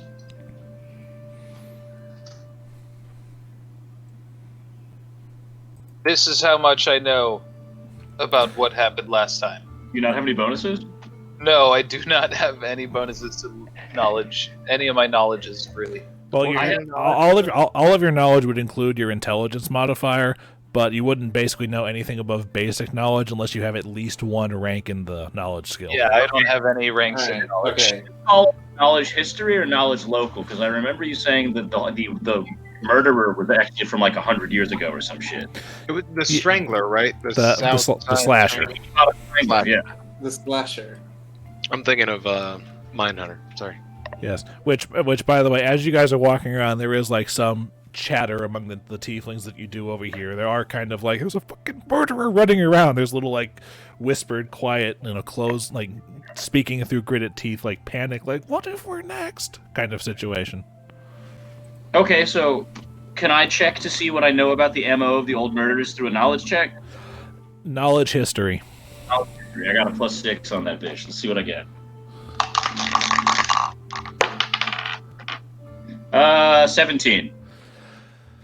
You don't know much about the MO of the murderers. The MO of the murderer, but you do remember that Professor Mengvoon was a surgical genius, so you would assume that he would probably put those skills to use as far as serial killing. Okay, I relay that information to my homeboys. Would he know how to, say, potentially remove a tooth? With the root still intact, because you said that. Yeah, but that's like if you just grabbed someone's tooth and yanked it out, that would all come too. That's not exactly surgical precision. Yikes. Okay. So, all right. So we need to decide what we're gonna do because it's getting pretty late. We talked to the mercenaries at 11. We talked to people for 3 hours, and then we did more talking for like another 2 hours. Another 3 hours, according to what I rolled. So and with your conversation with Zaya and her leading you around, it's probably getting close to around 6 o'clock. So we need to decide who says that we should stay here and try to catch the slasher tonight, and who thinks that we should leave and try to come back. I think we should stay. we can expect an attack tonight, and we are letting someone die if we leave without trying. So that counts as a vote for staying. Stay and yes. Tib'resh? Yes, and I vote to stay. Yeah, let's see if we can stake out somewhere near. Alright, so we're all agreed. It looks like the eyes have it. Do a stakeout. All right. So now we need to decide how we're going to do this stakeout. Yes. Describe your stakeout to me, then we will take our break, and then we will resume with the stakeout. Sound Put on good? some Alright. really fucking cool 80s Are we gonna- music and 80s. How do I? Are we going to try to disguise one of us as bait? Or I are we can going to be try to bait wait? if we can disguise me. I will remind you that apart from the horns and the pointed ears, they're like half-elf ears, tieflings have the same body proportions as humans. Occasionally they have tails also. Well, usually they have tails, but that's all can be hidden by clothes relatively easily. Okay. And also, I say we dress up Sugtok. like for example, Zaya's skin tone, her natural skin tone is like that light pink of a human sunburn. Mm-hmm. Okay. I'm trying to Alright, so are we pretend going to where do we dress start. up? Well, I'm a pretty big guy. Am I the best bait? Couple people down in the streets, couple people on the rooftops. Alright. I would say one person down in the street, everyone else on some rooftops nearby. I By that logic, the least athletic person should be bait. am I the best bait? I'm very large. I'm not someone who's going to be quickly. I've got an elfin frame, so I look human, flingy, and I have a hood, so I could just pop. Yeah, your elven frame makes you slightly more thin than the usual human, but you've also got a decent amount of strength and constitution to fill you out to about the equivalent of a human frame. Well, you also cool. have that incredible hair. You have a way to quickly protect yourself if you find yourself in danger. You have spells. Yeah, I've got mage armor, I've got shield, I chose a bunch of abjuration stuff specifically. Okay, but to if you protect have mage armor on, you're definitely not going to look like bait because No. that's an armor. Oh no, I If- won't if- put it on unless things someone's get like, "Come here, you little bitch." We have a way to tell. Yeah, Luke, I'm gonna look for the tallest structure in this immediate area. Which immediate area? Sorry, I thought it did the clicky thing. It's just hold, right? Yeah, Wait. but if you want to be more specific, you can use the arrow pointer thing like this. Because that clicky thing is kind of like, look at this area of the map. Which area of the map? The one with the expanding circle over here. My goal- Yeah, I'll do that. Sorry. So, I clicked the wrong thing. I'll do it. There we go. Let's do. Like, if we're going proportionately through parts of the town. Wait, hold on a second. I want to make sure you guys are working with Foley things. I actually got the numbers wrong here. Oh, so it has nothing to do with location. in that case, the largest structure in the immediate area of here, across the three, because it's got right here. Local, not necessarily right there, just the largest structure from here to here. The tallest structure. The tallest structure, yes. Okay. Icar's gonna look over at Zaya. This may sound like a very insane idea, but none of us are really built and have the same frame as the ideal target for this killer. But you do. Her eyes go wide as she kind of catches up with the conversation. Wait, I was zoned out. Did we just ask her to be bait? I am in the process of asking her to be Okay. bait. You have no great reason to trust us other than that we've come to volunteer to help.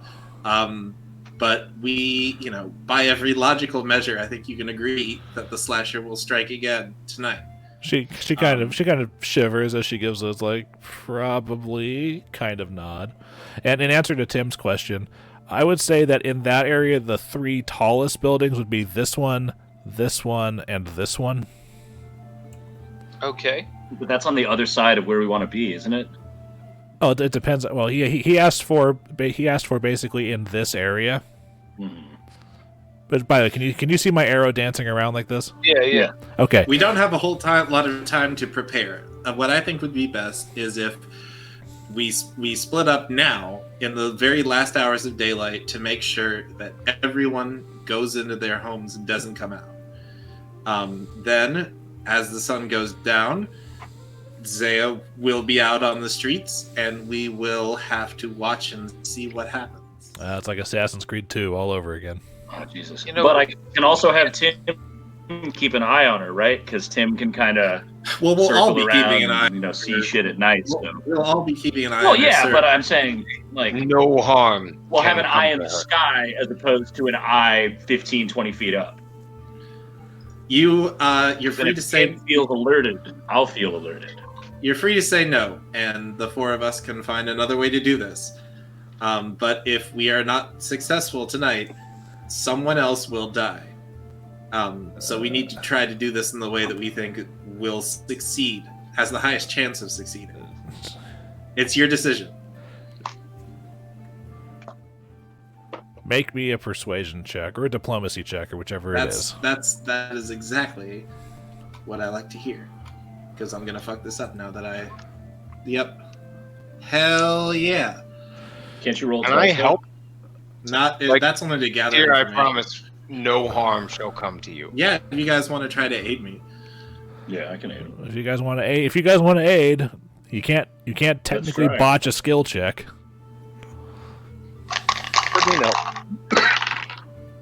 Motherfucking another nat 20 on the goddamn aid. Jesus fucking Christ. Is Tim helping out with this? Sorry, I am. I was just doing something. We are all just making intimidating poses in the back, like nobody's gonna fuck with us, brother. A reckoning's coming. Sounds like Sergeant Hatred from Venture Brothers. Is ready.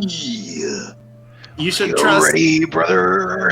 Me and these guys, and they're just doing poses in the background. I'm doing skinny man flexing in the background. Straight up Ginyu Force pose. Well, the good news is the Ginyu Force poses have brought you up high enough for her to not immediately, flat out say no. If you give me a place to just a route to take, and you'll all be immediately able to jump down in the event of an emergency, I think I and then she kind of slaps herself. I think I'll be able to manage something as long as you all come into my rescue. All right, we need a route, and we need to start telling people to get back into their homes. I guarantee that part's going to be taken care of on its own. We will keep you safe. Don't Do worry. you have a good route somewhere Well, that may lead through these recent murder sites, but is safe and could get you to a good location? Anything in mind? You're asking a lot. Well, Zaya lives in basically this area right here with these two buildings that kind of look like brackets. She lives within that area, and we lost Dillon.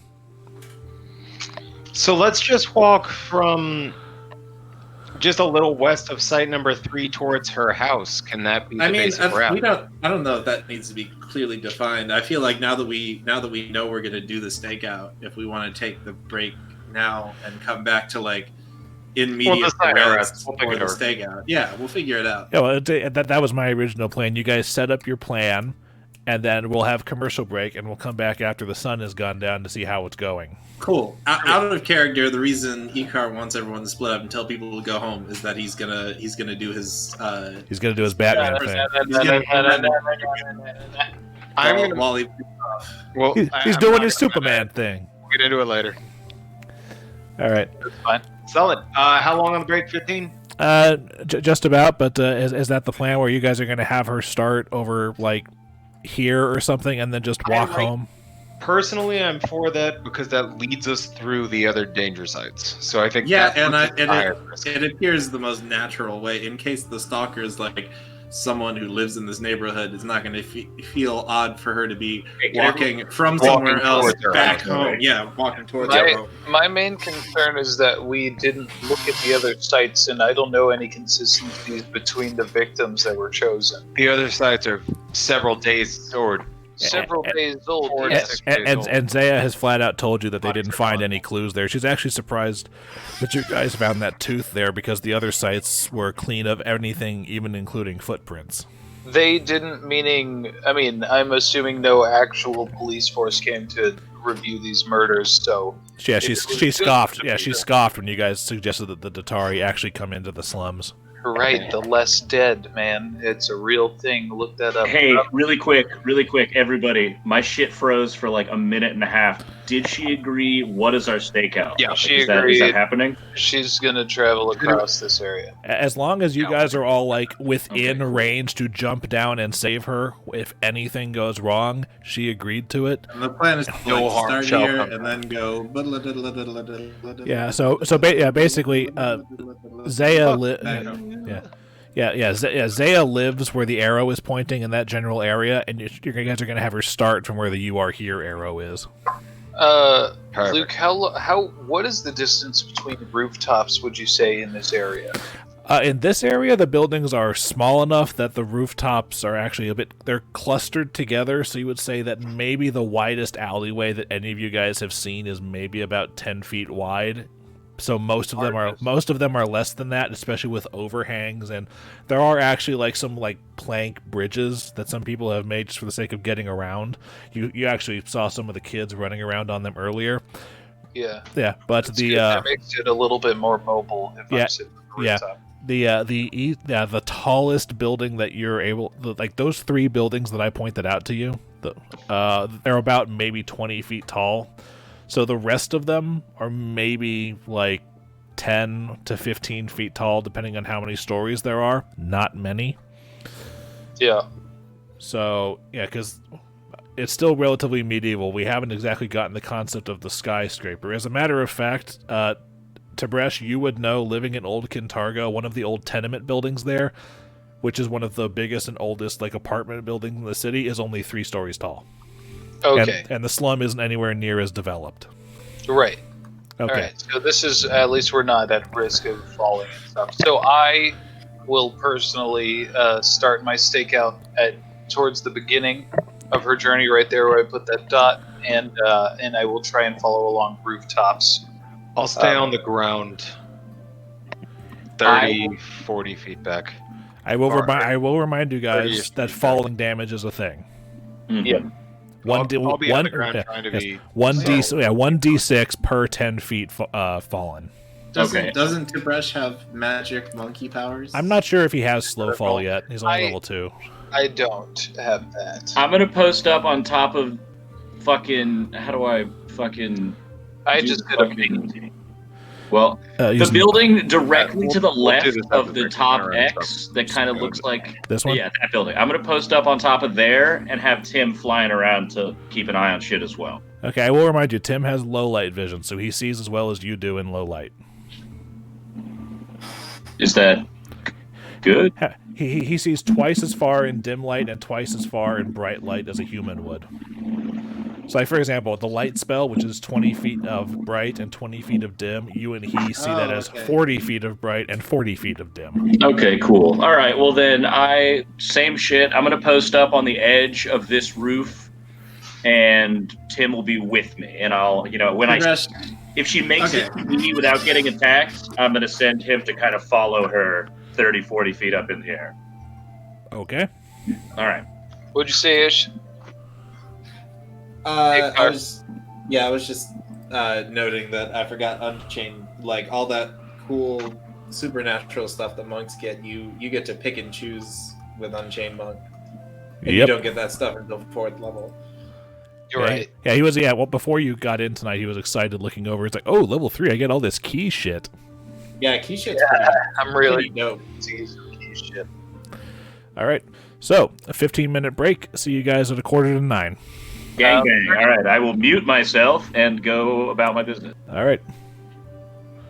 Booze. All right, so I'm back. Sorry about that. Okay. All right. Which, fortunately, since you guys are now out after curfew, it gives me an excuse to use the Kintargo nighttime theme I've been sitting on for a few sessions. But nice. The sun has set, and you have had Zaya, just on standby or whatnot, giving her the pep talk and assuring her that she's going to be covered, that you guys are never going to be more than a rooftop away, or 2 in the event of small buildings. And she's just very, very nervous, and she has, a lantern for walking home, and she has a dagger just in case, because she just feels more comfortable that way. And 10:30 rolls around, and you decide that seems late enough because most everyone's gone inside about half an hour ago. And you're just like, all right, we'll be watching. And off she goes. To be clear, in this intervening time, Icar has mysteriously disappeared. Damn it, Icar. We were supposed to take our place on the roof. I'm going to be on the ground tailing her from, 30, 35 feet behind. All right. In character, that's what's happened to Icar. Roger, where is Tenebrae? Tenebrae is going to stalk her, throughout in sort of in opposite alleys, but he will be on the ground. It's cold encasement, and it's virtuous. Ah, cute kitty. All right. So look at how fat he is, dude. He's like a sack of potatoes. That is quite a large boy. Yeah, he's a small boy with a lot of mass. He's a small boy with a lot of chonk. All right. So, I'm sorry, the cat distracted me, Roger. How far away from her are you staying? Probably no more than 35 feet. Enough that he would be able to sprint next to her. But in intervening alleys, so she would pass a corner, he would take a long route around the corner. You're staying 35 feet away, but not without any sort of corner between the two of you. Right. Okay. You're pulling the Thane. You're pulling the Thane from Mass Effect 2, the darkest corner with the best view. Just enough to be like, is that guy gonna try to rob me or kill me? Oh wait, where was he? I could have sworn there was a.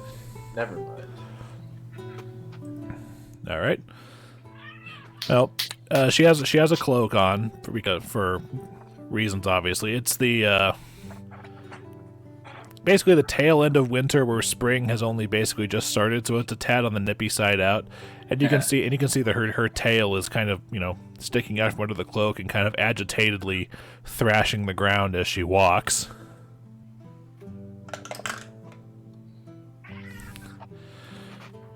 She gets near the 3rd victim site, and by the way, Tib'resh and Flickie, where are you guys hanging out? I am next to the top X, the building right here. All right.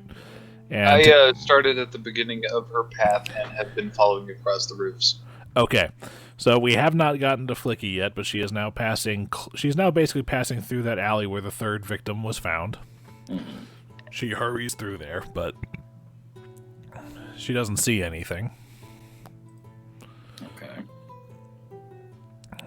All right. As she continues on her path, I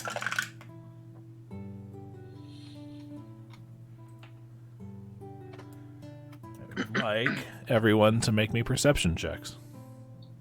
Well, she's starting to come up to that part of the path right here.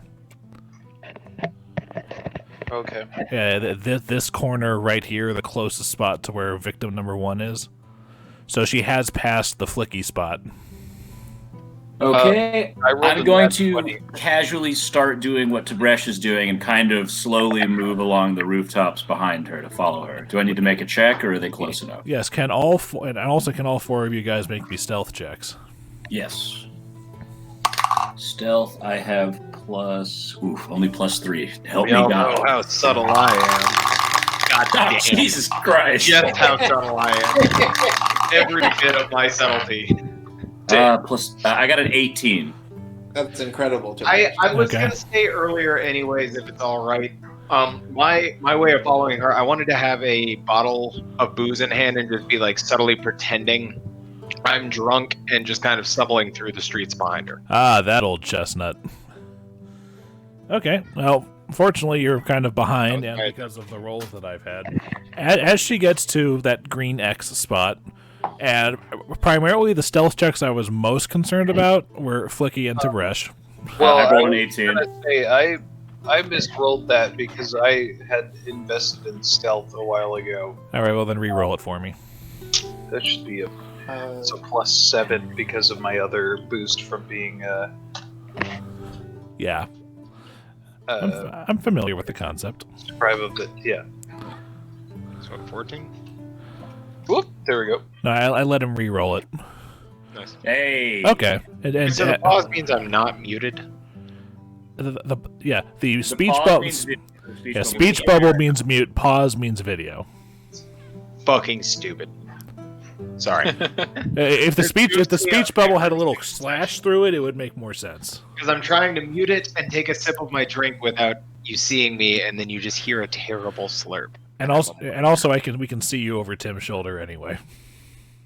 All right, so me and Tim rolled. He rolled 20. I rolled 18. What is that? Since the other two are basically just on the ground, just walking, I was less concerned about them. But you guys, I was rolling to check for like the squeak of like boards and roofs and stuff, and nothing really obvious, more than just the little like from some places, but nothing like or anything. Okay, so we didn't shit the bed, is what you're telling us. You know, you are, as far as you're concerned, you haven't shit the bed on stealth. Okay. But you got heart attack. yes, but you guys get to that green X. I did roll a 20 on the perception check. Yeah, I got a 19 on the perception. Yeah, I know. I'm getting there. Okay. Oh, I was supposed to roll perception? Oops. 1 sec. What is that? Plus fucking 4? 16. Okay. Again, on the city streets map in the top left, I have you guys corralled off in that little stable-looking area. Zaya is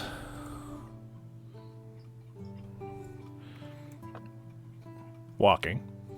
Is that Aerith? Yes. Nice. Okay. All right. As she's walking down the street, she's basically coming around here. I want you guys to position yourselves where you are in relation to her if she's walking this way. I would be somewhat behind her across. Can you give me control of Tim? I was fairly certain that I did. I cannot click on him. I don't have control of me. Oh. That's because you're also drawing little squares. Yep, yeah, I realized. you're on the wrong tool. That's why. Have you tried? Have you Okay, tried not being an idiot? Which Just direction is she walking? Dumb fucking She's walking in the direction of Flickie's token. Okay, so she's headed east. Yes. Probably be like back here, ready to duck behind here. Excuse me a second. Luke needs to... So she's walking that way, and she's coming from about where I am right now. Yeah, All I right. think she's headed. All right, Dillon, try the hawk now. Yeah, something like that, yeah. You got the hawk? All right. Yep. Okay. Yeah, it'd probably be Assassin's Creed perched on the roof, actually. Okay.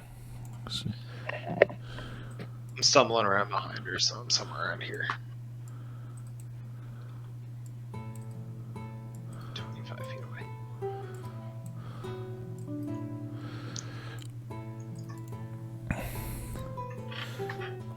Okay. As she is walking, the perception checks rolled by, Tib'resh fucking aced that shit. Sugtok noticed also, but from underneath, Hey, I don't know shit. but from underneath some of the eaves and overhangs and just basic shadows of the area, the two of you hear a high-pitched chittering noise. Okay. Right safe. Brian, I know It sounds like someone speaking in a high-pitched voice in the language you don't recognize. Luke's voice changer. Oh boy. Okay. High-pitched voice. Can I try and make out what these voices are saying? Well, it depends. Do you speak Sylvan? I do not. Well, then no. Damn. I speak Sylvan. Yeah, but you didn't hear them. 16 didn't hear him. Damn. Okay. Not from over there. Can I at least? I'm going to remember the words that they said, though I'm not entirely sure what was said. I'm going to remember the words so I can translate them. I'm just going to let you know they kind of sound like minions.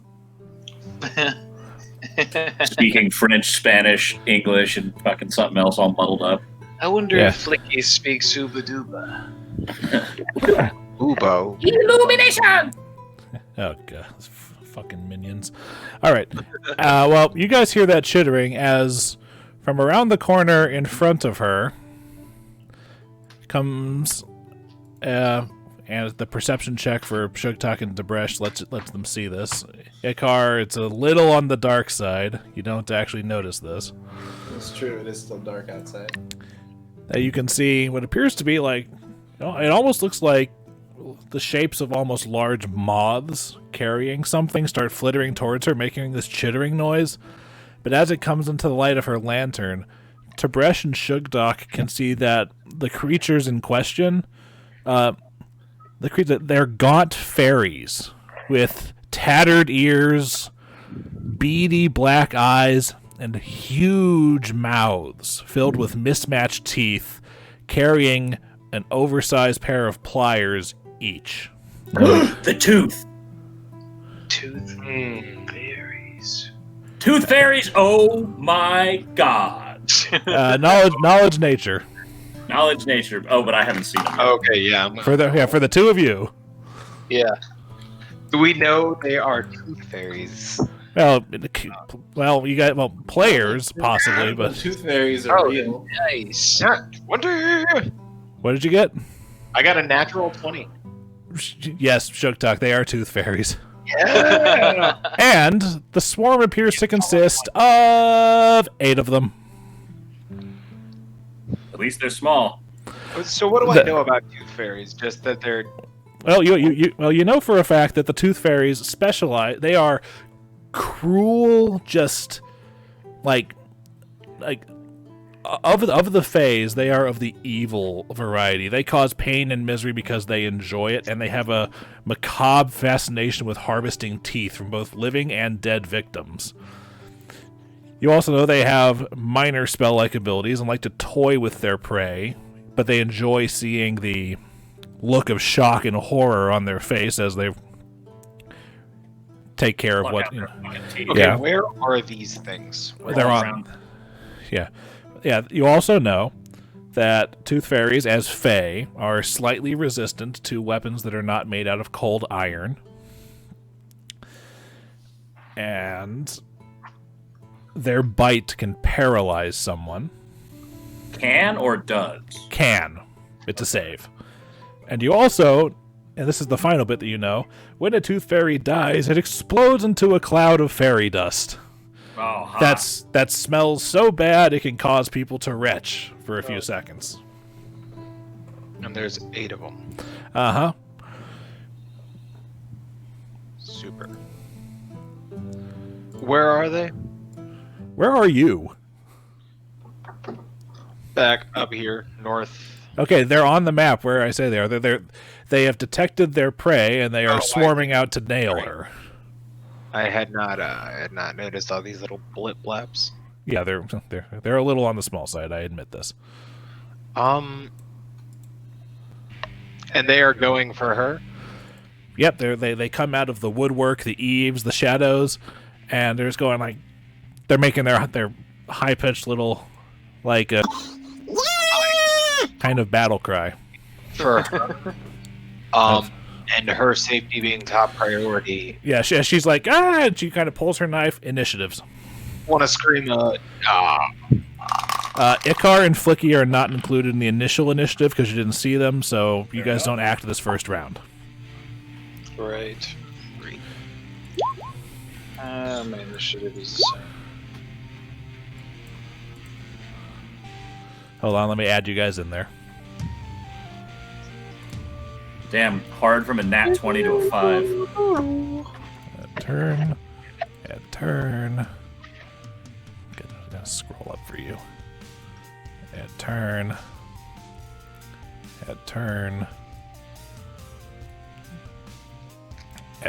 Nope, that's wrong. Are you sure? Yes, you did not get 2 turns in initiative.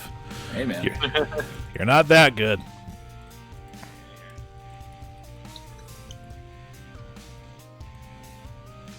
And Zaya. Alright. So who got what for initiative? 15, I got mine in. I got 8. Put it in. Alright. I mean, Flickie and Icar can still roll your initiative. I'm just going to ignore you guys the first time through. 22. 19 Yeah, plus 3. it just counts as a surprise round, right? Pretty much because So with a surprise, we count as being flat-footed, and since we're being surprised, we can't do anything. Yeah, well, the good news is that tooth fairies are shit at this.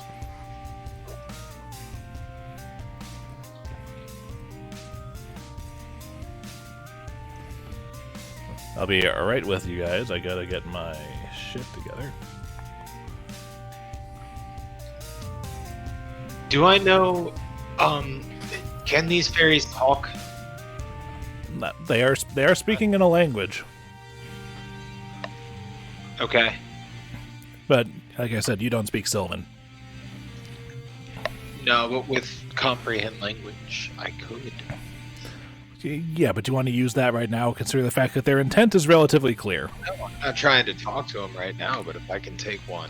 I speak Sylvan, Garrett, metagame, so I can figure it out when it gets down to it. Alright.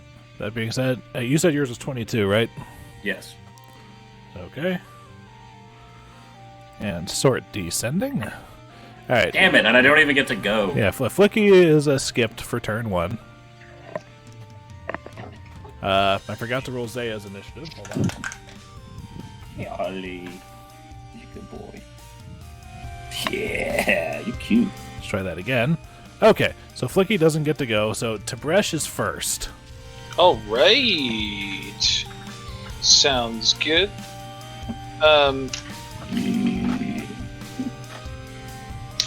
Let's see. I'm going to make sure that she isn't flanked, and make sure that. I don't know where Tenebrae is because we haven't seen how he joined us. I'm going to go ahead and jump off of this part of the roof. Land on one of them. Be a badass. I'm trying to grab it out of the air as I jump down from the roof. Luke, before I do that, how far down? That's like maybe a 10-foot drop, so that would be regular. good. Okay. So like 1 point. Yes. Oh yeah. By the way, Well, if you make an acrobatics, you God, can Jesus Yeah, Christ. If you nail an acrobatic check to land on him, is there a potential to Mario this It's bad? more- If he wants to roll this as his unarmed attack, I won't stop him. I was gonna try and grab it out of the air. Yeah, that would be like That would be that'd be landing and then a combat maneuver to grapple. Oh damn. Okay. Yeah, I'll just hit it. Try and hit it out of the air. Luke, what did you say was the condition for that? That just basically just hitting it as a monk. I would just call this your basic unarmed attack against it. Okay. Does he need a butt slam feat for this? I'm. But no, I think there is a feat somewhere that lets you translate your falling damage to your target if you land on them. Ooh, Oh, that'd be fun. There's- That'd be fun in specific circumstances. there's a Mario build Luke, somewhere. I will hop off, do a soft hop off of the roof, and try and kick it on the way down into the ground. all right. So you roll that. Pardon me, I gotta zoom in a little bit because these little fuckers are really small. Hold on a second, I gotta move you out of the way to get to this thing. It's all good.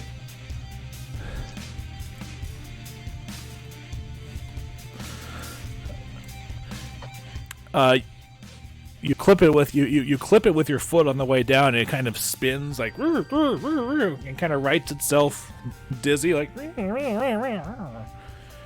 think it kind of goes. It looks at you and it's just.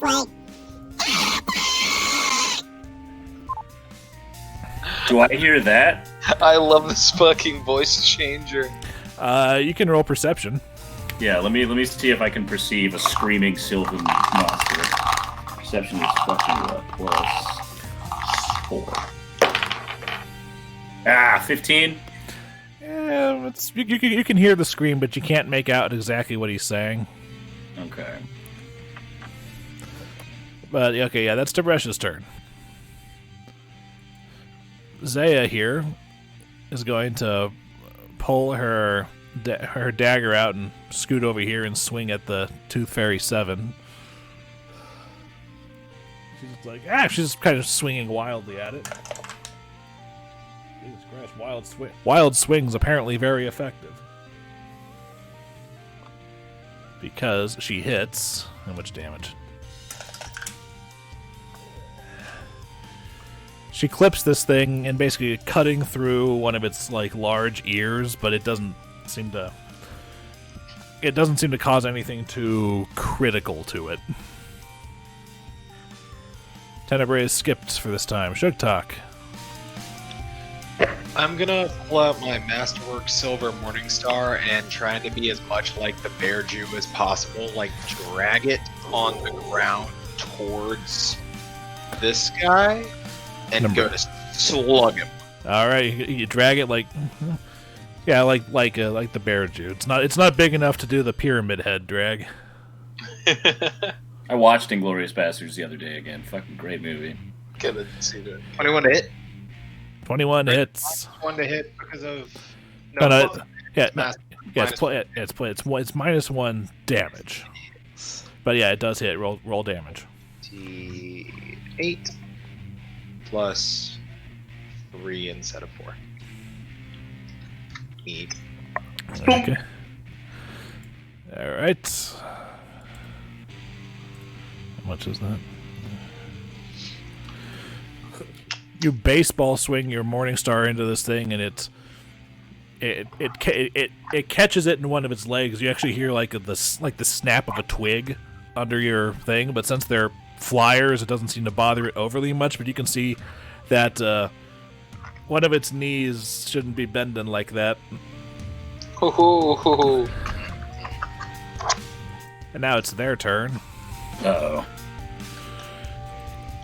Tiny little Hard bitches. do they? I don't want any teeth taken out though.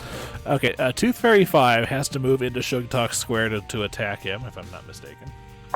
During my turn, I do want Nope, he does not. Not if he swings at you with his pliers. just flavor. I want to yell at the guys, clench your teeth. Alright. Nope. Fortunately, they have enough reach with their pliers to hit you without moving into your square, so Tooth Fairy 5 is going to swing on Sugtok.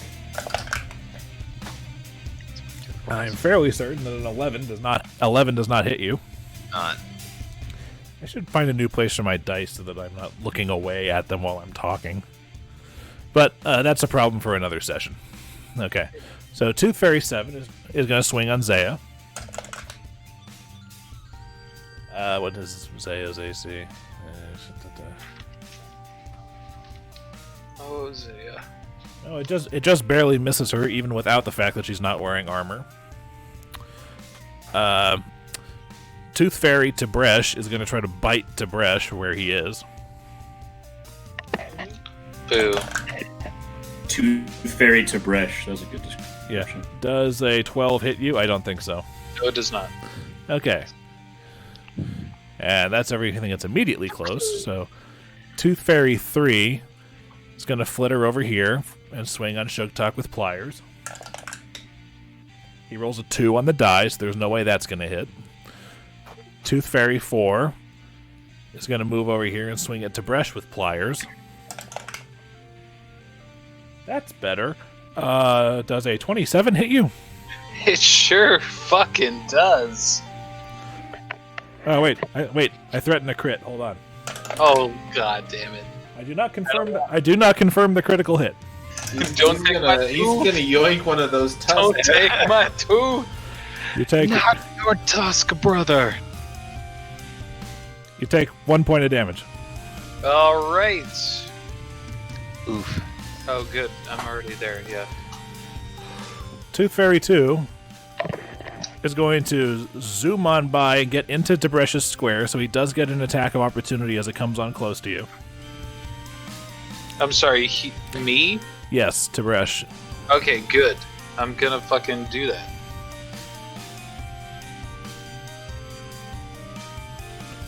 Ouch. But he you hit him, but he comes in and you just barely kind of knock him in the face, and he just kind of backs up a little bit and then goes under and comes straight up at you. Hold on a second, hold on a second. There's a little bit of movement here while I adjust for who's who. You take I'm damage. surrounded by fucking little flying dudes. Yeah, he's in your square. Now, okay, hold on. What do we got here?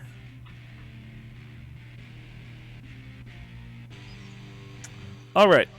What is your combat maneuver defense? Never mind, he botches. Okay. He's coming in for your tooth with the pliers. You see it, and you just gotta headbutt the pliers out of the way, and he starts spinning in the air around you. Tooth Fairy 8 is gonna swing pliers at Zaya. That will hit. Zaya takes a single point of damage. I should probably give her hit points. You're not going to know what they are, but I am. Can you see that? Nope. Okay, good. Alright, and Tooth Fairy 6 is also going to come on over here.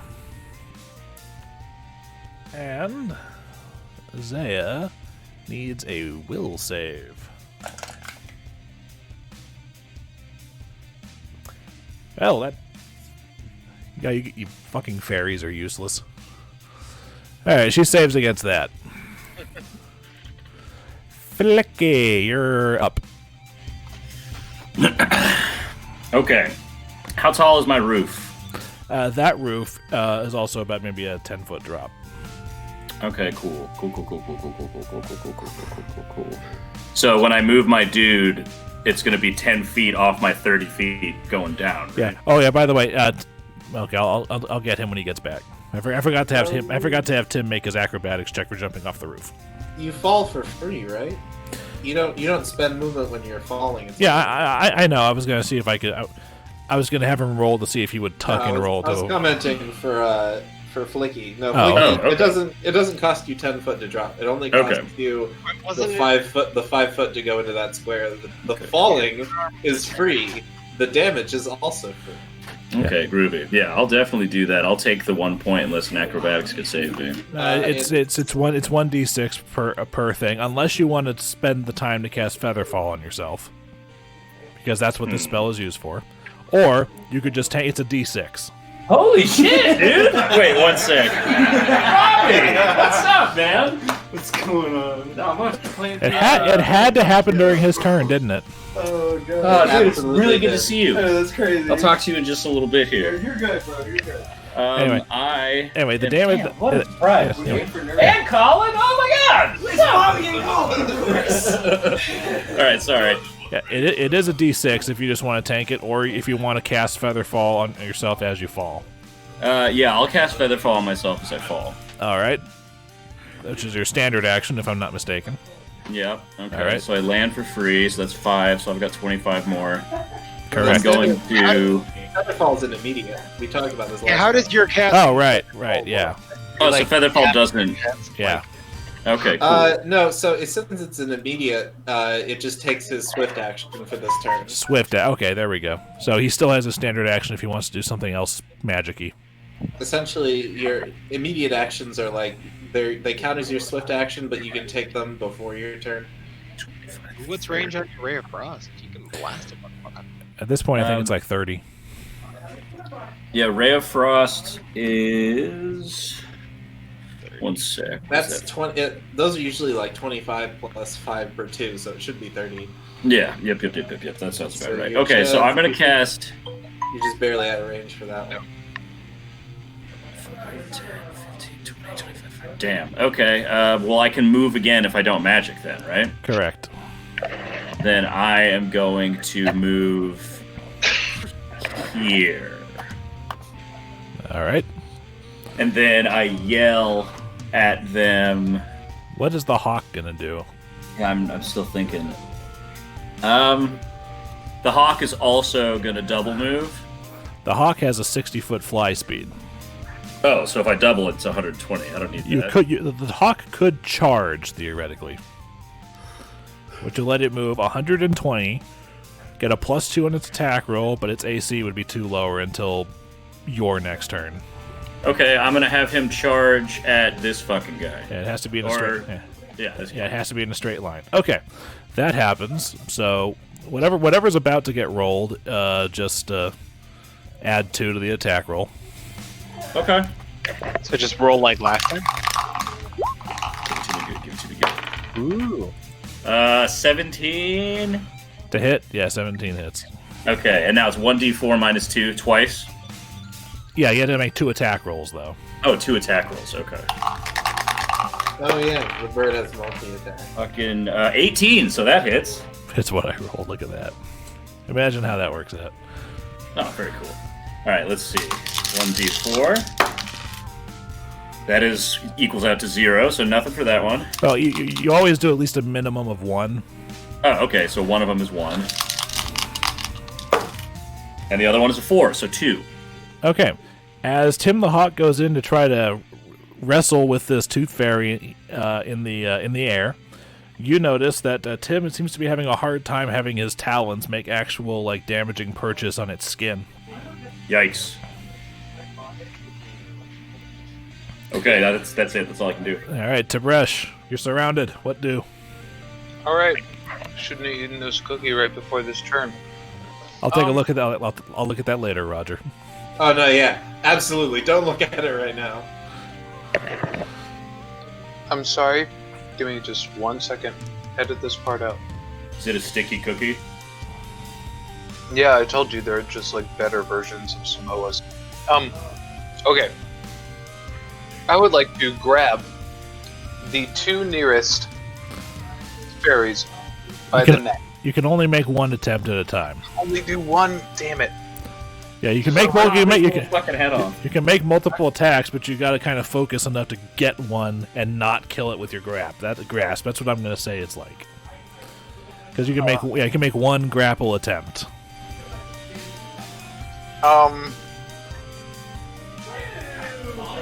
Damn. I feel like I should just like punch the nearest one away. I'm gonna mute myself for a little bit while I'm not talking because we got 3 loud boys here. All right. Okay. Since I can only grab 1, instead I'm going to just Flurry of blows. yeah, Flurry of blows. I can target 2 of those guys. Right? I can aim each one at another one, or was it 2 on 1? Well, it's up to you. I'm going to remind you that there are 2 in your square. Yeah. But you can. No, I was just making sure that I could do both. Okay. Yeah, you can split your full attack in any way that you please. And in answer to your question, Garrett, if you use your standard action to do that, you don't have a standard action to attack with. Yeah, I'm going to immediately do Flurry of Blows. The first swing will be at the one on my left, and the second one on my right. By that, do you mean the 2 that are in your square, or one that's in your square and one that's in that square next to you? I'm sorry. Of the 2 that's in my square, yeah. Real quick, did my hawk do any damage? Because I know you said he found it hard to make any purchase. It didn't look like he did. Okay. So I will swing at the 2 in my square. 1 Okay. Let's see what we got. God damn it. That first one hits, that second one does not. So that's going to be so the first one's going at the one you landed on. Yeah.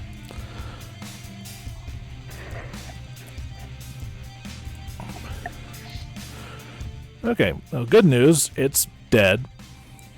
So Okay. The bad news. It's too close to me. God damn it. My No. intent was to punch it away from me. No, the bad news is Does it have a certain amount of time before it blows up, or no. I need you to make me a fortitude save. is it an AoE? Yes. Good, because I have evade. Sorry, let me double check how that works. It means that it means that if it deals damage and you succeed, you take no damage instead of half damage. And you said it was a Fortitude save, yes. Okay. Half damage no matter what.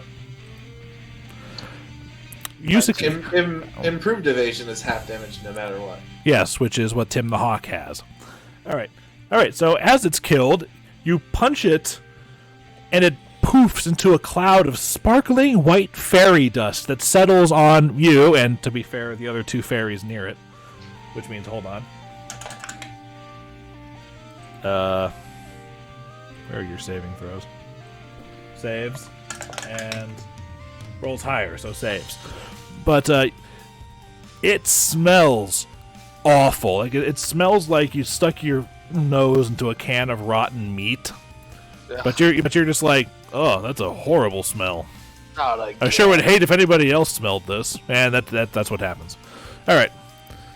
Zaya is gonna swing on the same tooth fairy that she tried on the first time. She misses. And she's going to 5-step this way.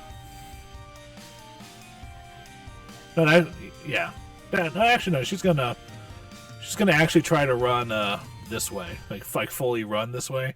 So the tooth fairies near her are going to get attacks of opportunity. One of them hits. One of them does not. She takes 2 points of damage as it clips her on the head with the pair of pliers it's got. Ouch. Yeah, and I remind you from the picture, these pliers are about the size of the fairies, so the size of actual human-sized pliers. Tenebrae! Alright, emerging from the shadows, coming up over on this one, is flanking it. Yep. And we're gonna make a swing. Are these creatures surprised? Do they know that I'm here? Well, this one just rolled a 1 on his, he botched his perception, so I'm guessing he didn't notice you. Okay, so the surprising strike that deals a D8 instead of a D4. Correct. You gotta hit it first. This is the hard part for you. Son of a turkey sandwich. Yeah, well, unfortunately, turkey sandwich isn't on the menu, because that's a miss. Alright, well, of course, you pop out right in front of Zaya, and she goes like, ah! Oh my god! And I'll say in the deep, gravelly Batman voice, get behind me. She's like, okay. Yes, Garrett, with weapons that aren't natural weapons, you have to wait until your base attack bonus is high enough to give you multiple attacks in a turn. which for you I think is level 7 or 8 at the medium progression that you got. Okay. Oh wait, hold on a second. Or technically that's 2-weapon fighting, but that would without the correct feat that would give you some serious penalties. Okay. Although it is your turn. I'm gonna try to bonk at him. The one to the south is the one I just hit, right? Yes. Alright, I'm gonna swing at him with my Morning Star again. Out of professional curiosity, you guys can't see their health bars, right? We cannot. Good. So D20 plus 5. Roll to confirm. Plus 5. Jesus Christ, you confirmed the critical hit. Oh, yes. So roll your damage and then double it. 8. So In this edition, you're technically supposed to. I know, roll I twice know. as many dice. yeah, I know, but Nice. nobody really likes that. I love that. That's way more fun. All right. It's minus 1 damage, but it's fun. So 11 damage. All right, you're really quiet. Are you muted and coming through Tim or something? Oh, no, my microphone's really wonky. I gotta put it in a very okay. specific... All right. Well, that's the wrong thing. That fairy is dead. There was a baseball swing through the ferry. What the fuck did I do there? Can we say he got splat into this wall off to the right of me?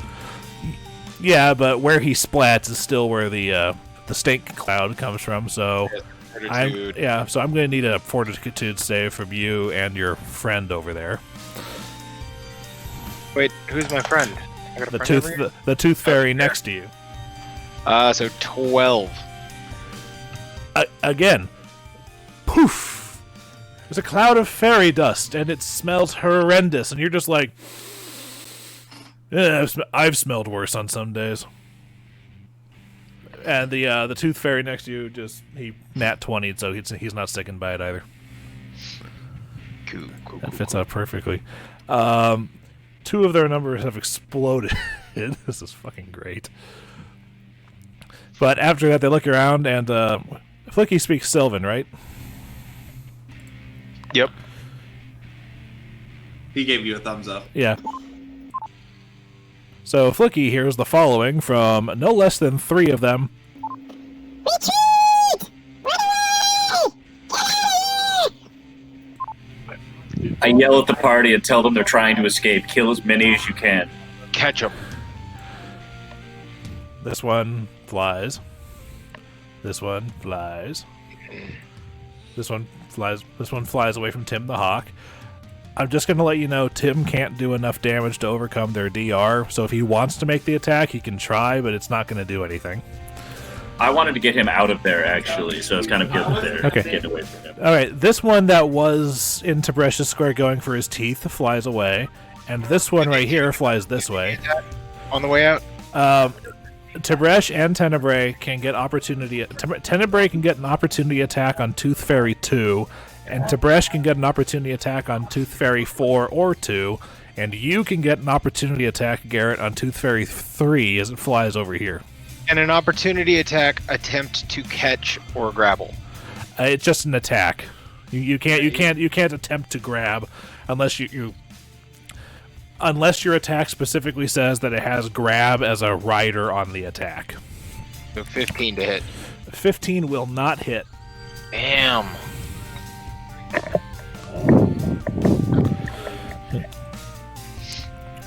What about hear me out, an 11? Well, since your attack of opportunity would have been made with flanking, no. Tib'resh, however, gets to confirm a critical hit, or roll to confirm a critical hit on which one? Which one? Tooth Fairy 2 or Tooth Fairy 4? Tim, you're quiet. Which one has he hit before? Have I hit one before? You have hit Tooth Fairy 4 before. That's the one that you clipped as it tried to come in and steal your tooth. Okay. I believe that's this one. Correct. You did not confirm. You did not confirm the critical hit, and basically you just you grab it by its tiny little foot as it flies away from you, and you squeeze, and you can feel its foot break in your hand. But then it's able to, because the foot is broken, it's more easily able to squirm out of your reach and fly off. Oh, gross. It turns around and yells something at you that Flickie translates as something that I'm not allowed to say because YouTube. But it basically is one of those 4-letter words that are just really, really fun. Sentence enhancer? Yes. Flickie, are you sure that's what... Oh, dear God. Yeah, no, he said it about your mom, too. Fuck. Anyway, they're starting to fly off, and now that I've gotten them all together, how fast do they actually go? Oh yeah, they're about as fast as the hawk. Look at that. So they can all get about there with their first move. Okay. And one.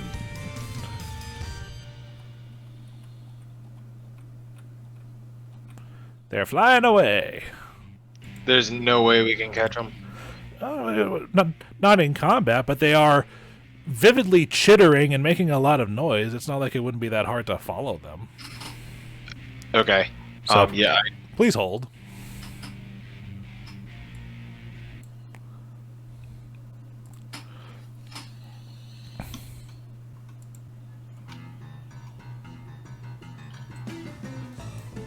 As soon... Are we still in initiative? At the moment, no. So I'm just going to close this for now. Girl, get to safety, and I want to start follow them. All right. I want to start hauling ass. All right. As you guys follow, and since we're out there, they're not necessarily around this corner anymore, but you guys need to make perception checks in order to hear them. Hey, these things smell bad still? Is there still the smell on 2 of them? No, they were able to flit away and get out of there. 22 for, all right. I'm like second that one tonight. Because I have no idea where the fuck they... As they're running off to chase them, Luke, Tenebrae is going to ask Zaya if she's hurt, if she needs medical attention. She rubs the spot on her head where the pliers hit her, and she's like, "I've been hit worse by some of the urchins around here, but the technical answer to your term is yes. Your question is yes." You can still walk? Yes, I can. Head straight home. All right. Do not stop for anything. I'll head right there. Thank you. Who are you? Who are you? Tenebrae. And with that, I'm gonna take off. Giving Flickie a casual slap on the ass as I pass right by him. All right. I say, could it be? Who the fuck is that? It's because you've still got, what, a plus 15 to deceiving us? 20. Plus 20 to disguise. Plus 20 on top of everything else he has. Yeah. No, but, still. Really, though, would Icar slap you on the ass? Clearly, this is a different person, Flickie. Yeah. His flimsy, girly wrists. Could it be? And yet, I know this hand. Anyway, that being said, perception check, Tib'resh, and who else? Yeah. Alright. Yeah, so the, looks like Tib'resh is the only one who can actually hear the chittering unless someone else got, if anyone got a 15 or higher, you can hear them. I rolled a 22!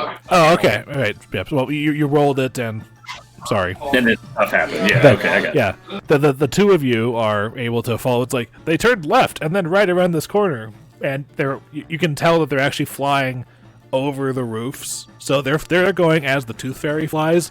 So you guys, you do eventually, like chasing them for 10 minutes, lose sight of them.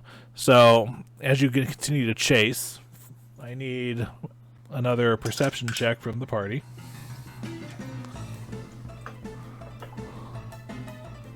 Ugh.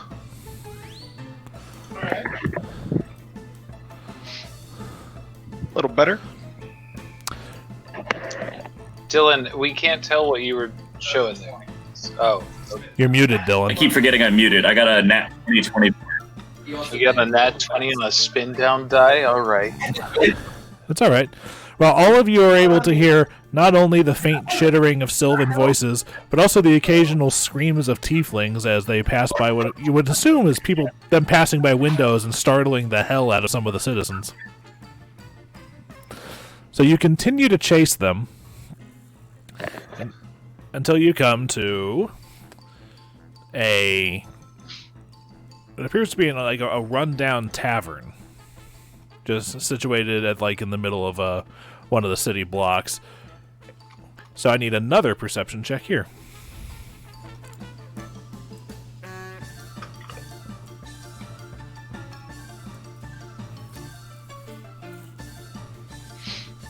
Damn. No. It's okay. Sugtok actually pulls his weight this time because, excuse me.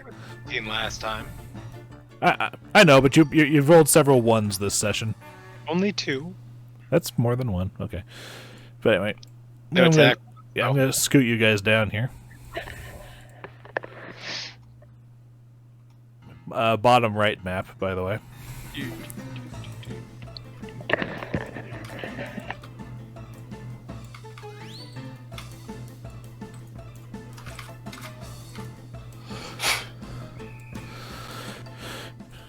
All right, you guys are following them. I'm on the wrong layer. All right, so you guys are actually coming in from this street over here, arranged as necessary, so you guys aren't, on the roof. And you're looking around, and it's like there's so many different ways they could have gone, and most of you are busy looking around, going, "How did we lose 6 high-pitched whining monsters?" And Sugtok says, "We didn't lose them. I think I hear them coming from over here." And he points to this corner of the tavern, which has settled and some of the foundation is cracked open. And there appears to be Which corner? I didn't see where you clicked. the top left corner of the tavern on the outside, where it seems like there's a depression where the foundation is kind of fallen in. There's a small little opening. And Sugtok is positive that he hears the chittering coming from in there.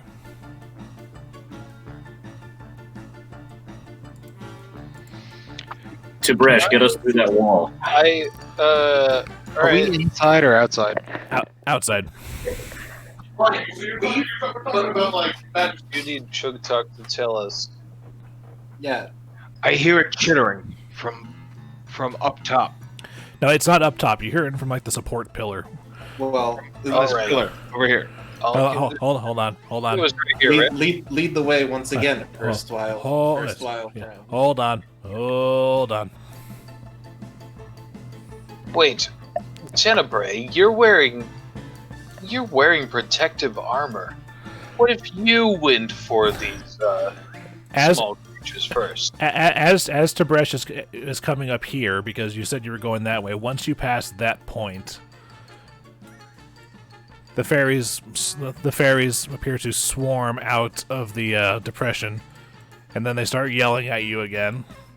And Flickie understands the Sylvan for it's We will not abandon our home to the death! Yeah, what? What is that incessant chattering? They're going to defend their home to the last, so we got to be careful. And next initiative. Yes, if you want to, you can. And my mouth kind of extends, and the tusks. All right. This is a new initiative, right? Yes, new initiatives, ladies and gentlemen, or gentlemen, I guess. Get that out of the way before initiative. Alright, well, I fucked up, so sorry, guys. The Tooth Fairies did better this time. Hey, little snap.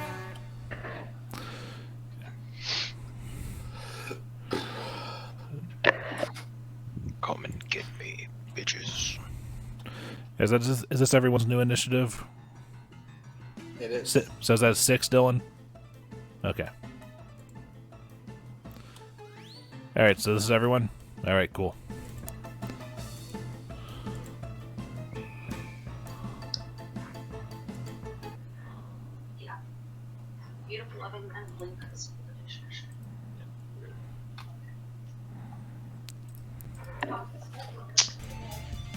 Damn. All right. Since this is not a surprise round, and also assume that any fairies that appear to be inside the tavern are actually inside their little depression. So, let me organize them appropriately. So they kind of popped out. Yeah. Yes, there are 2 in this square right here, but that's inside the foundation depression. So you guys have these 3 on the outside that you can see. I have the wrong thing up. Yeah, but these 3 here on the outside are the easy prime targets to start with. So, Tenebrae, begin! Round 2, fight! Alright, so we're gonna go 10, 15, up to here. And we're gonna attempt to do the stab. Without the extra damage from hidden striking at the moment. Well, it's... Yes, you confirm! Alright, so that's 15 then. You guys want to have Sorry. us place Icar? Alright, so, poof! A cloud of fairy dust, and unfortunately I'm going to need the save from Tenebrae and Tib'resh. Fort save. Oh, this isn't gonna go good. Oh, hey! 7! Oh, wow. Oh, I get a bonus to that. Sugtok, it doesn't affect you, just, yeah, it doesn't... Hey, Sugtok, you're not close enough. Yeah, so... It only explodes right around here. Tenebrae saw this happen twice before, so he knows as soon as he hits something as hard as he just did, he quickly takes his his cloak or his armor or whatever the hell he's wearing and covers his mouth with it right quick. It still smells horrendous, but it didn't get in his nose. And then sorry. For some reason I thought the 7 was Tibresh's roll because I didn't ask for Sugtok. So Tib'resh also just like, oh yeah, so it doesn't smell any better than the last couple of minutes ago. This is not... I need a shower. And that's basically it. So it's all of their turn. I'm just going to get rid of this thing because it's in the way. Tooth Fairy 4 is... just going to swing on Tenebrae because he's right there. Pliers coming your way. Look out. Does a... Yeah, 21 probably hits you. Yes, a 21 does hit me. And you take 1 point of damage. The fun thing about fighting small things at the beginning of the game, they don't deal much in the way of ouch. This one, Tooth Fairy 3, is going to come swinging into Tenebrae's square. Attack of opportunity available. Sure, I'll go ahead and take it on this one.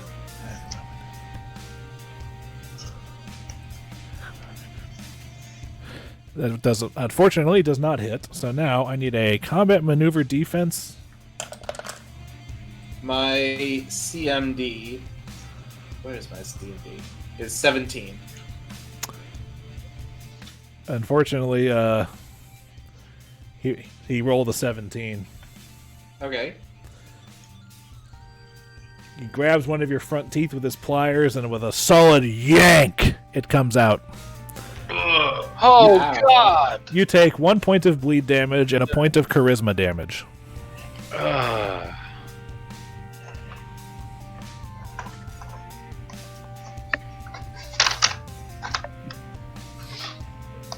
I look at him and I say, ever seen How to Train Your Dragon? Anyway, so that happens. Anyway, Tooth Fairy 7 comes over here, flies out here, and swings on Flickie with his pliers. Does a 16 hit you? Yes. Wait. The filler. Yeah. Yes. So, The only floor I'm gonna skip is. You take 2 points of damage as it brains you with the pliers on your temple. I'll take that over my tooth missing. When I hit 144, I'm going straight up go watch 200. Is sort of. Tooth Fairy 6 is going to come out here And and is going to over here, over this well. So I'll give you my opinion on I whether- don't think Flickie had his weapon out, so he doesn't have anything to take an attack of opportunity with, and Tenebrae already took his. Yes. Oh, do I get one? No, it moved into a square that you threatened, but not out of one. Like, it specifically, this square is the square in question. One day I'll have a peep for that. One day, maybe, but for the time being, set of pliers number 2 coming for the wizard. Nope, that's a 4 on the die. That's not going to hit. Well, unless a 12 hits you, Dillon. No, he's like 16. He's got a weirdly high AC. Yeah, he's got a shitload of dex, but I'm fairly certain that's not going to work on him. When he finishes talking to whoever else is in the room, I'll double check. Dillon, does a 12 hit you? Okay, that's what I thought. And Tooth Fairy number 8 is going to come out here. And Dillon, I need a will save against a spell-like effect, so I think you get a bonus to that. Oh, wait. No. Actually, it doesn't fucking matter because Dillon's an elf. It just flat out doesn't work on him. Naruto from the beginning, that's why Boarris is like a. Alright, so that was a lot of fail, except for my one tooth pull. Sugtok, you're up. All right. The Of course one it was me that who got stole my tooth pulled. Tenebrae's tooth. Can I hit him, or is him being in Tenebrae's spot gonna keep me from it? It's a melee attack, so you can still swing on it. All right. I am going for my gore attack and my hoof attack on that motherfucker. Alright. Roll d20 plus 4. Or no, because in beast form I get the boost to strength, so plus 5. Now, in beast form, you get a boost to your constitution. Okay, so 1 extra hit point. I won't even adjust it. 2 extra hit points because you're level 2. Either way, that attack will not hit. Yep. Now make then I'll go in with my hooves. All right. D20, Yeah, and make that's 2 hoof attacks, so you're gonna need to roll the attack twice to see if they hit. minus 5. Correct. All right, so d20 minus 1. Nope. Nope. D20 minus 1. No.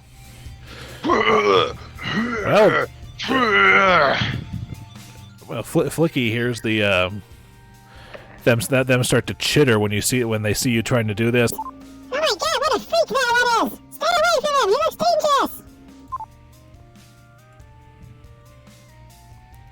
Tib'resh. When Sugtok transforms, I'm gonna say days. Well, that transformation happened before initiative, so it's happened a couple seconds ago. Oh fuck! It would have been great if I said it at that time. Well, you were distracted. Most important thing is I'm going to, hey, I have some acrobatics. Hey, can I vault across the lip of the well to the other side? Yes. Acrobatics check. I'm going to vault across the well. Acrobatics. I didn't make a custom thing for that. But it's plus 7. Okay.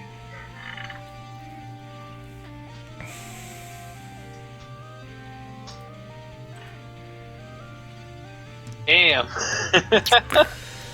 Well, the good news is they don't get attacks of opportunity against you. But you're not able to successfully vault all the way across the well, but you do stop yourself from falling into it.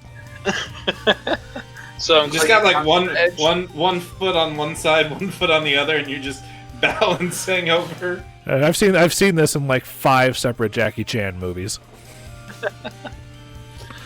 Now we just need to get Anyway, a ladder. And Anyway, that's your ask for no trouble. Yeah, that's your movement action. You can still attack if you want. Well, there's still one near the space of the well, so I'm going to punch him. Okay. Unarmed attack. Nope. Botch. God damn. Make me an acrobatics check again. Oh no. Okay. I fucked up real hard. Let's see what happens. Oh, I did pretty well. You are able to stop yourself from slipping and falling into the well. Okay, for the record, I am split my full leg distance across the mouth of the well. I am holding myself up Jackie Chan style, fully split across the well. I was thinking we went full Jackie Chan here. Yeah, The critical fail on the attack is when we I went make Jackie Chan. I make one of those Jackie Chan faces that's like. Flickie. You know he's Okay, I But you're sitting there on am the going side, to. like bawling. Like that was the first time I like tears rolling down. One sec, give me 2 seconds while I decide. I appreciate the muting. It's very, very thoughtful of you. Yeah, if you could, How much do these things weigh?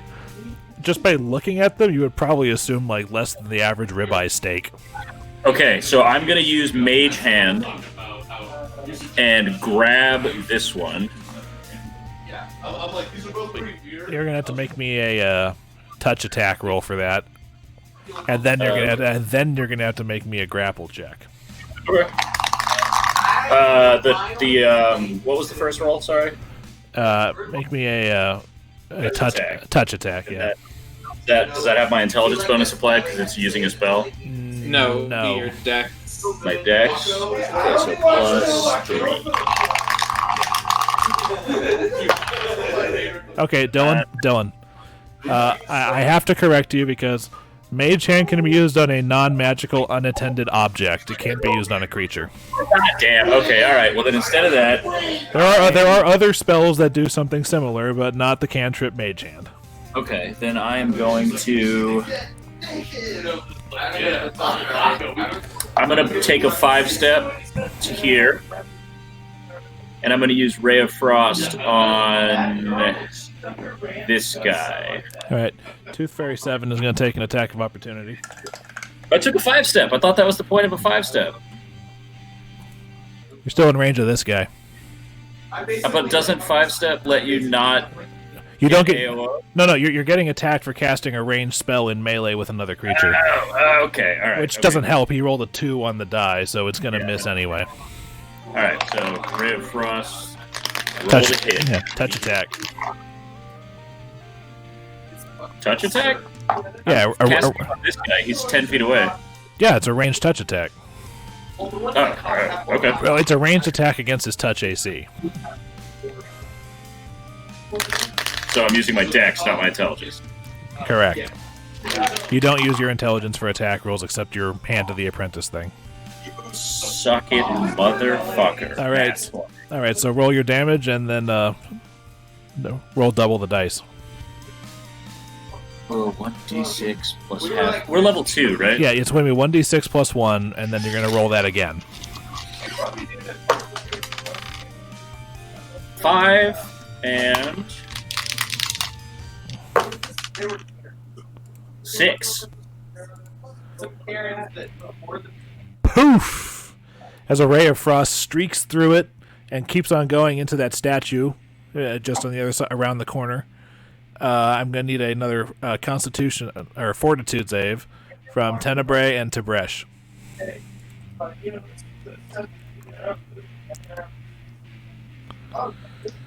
nailed it. You guys passed the save, Okay, and but you are getting increasingly covered in magical glitter. Yeah. And then for Tim the Hawk's turn, instead of attacking, can I have him rush this guy and try and tackle him to the ground? Like, That would be Tim trying to grapple him. yeah. Let me try and grapple that guy. Okay, so What's the bird CMB? the bird's combat maneuver bonus is not that great. I believe it's okay. It has a -2 strength, but a BAB of 1 because Dillon has a BAB of 1. So it's. I'll make the roll. No, Tim does not successfully grapple. He rolls a 2. But he's over there. All right. Our unfortunate dentistry subject. You're up. I'm gonna regret the choices I've made in life. And then Well, that's a free action. To attempt to, well, hold on. First I have to take my bleed, because I'm bleeding to death. Yep. Slowly but surely. And I am going to try to skewer the one that is in my square right now. All right. Actually, no. I'm gonna move first. I'm gonna take a 5 foot here, and then I'm going to attack the one that Tib'resh is flanking with me. Okay. So that is a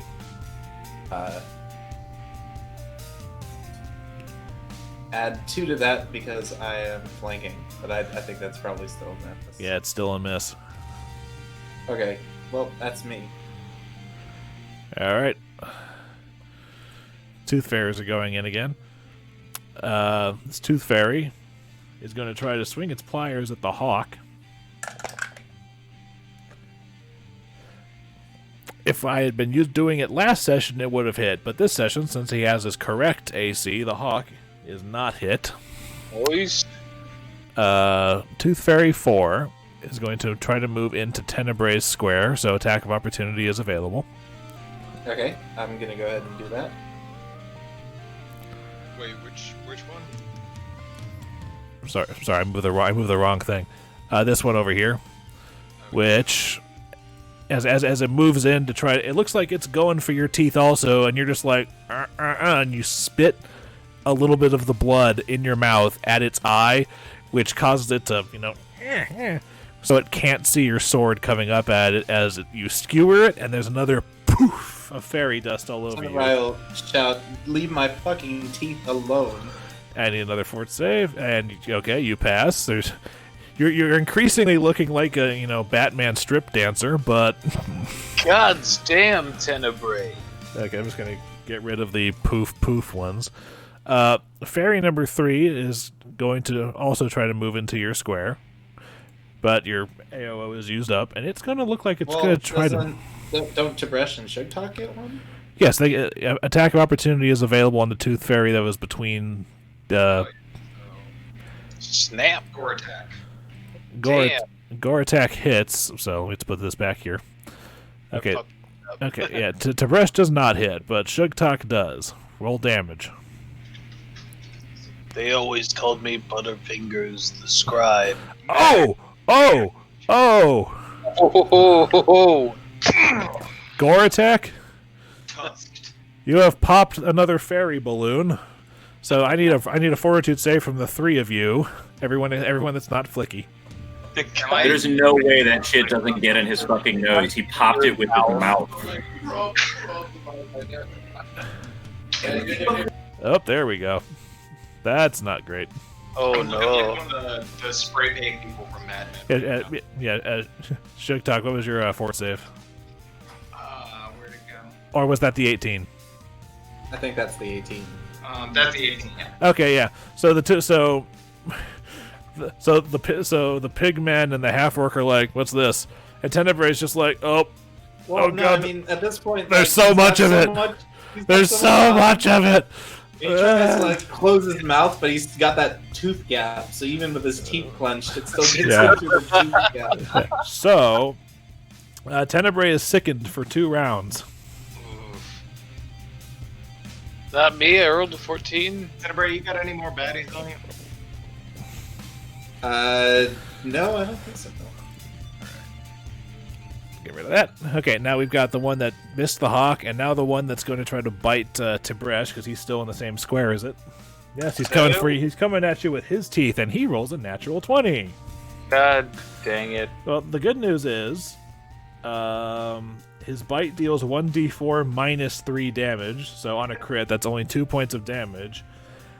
But I do need a Constitution save. So a fort save? Sorry, fort save. Fucking 5th edition.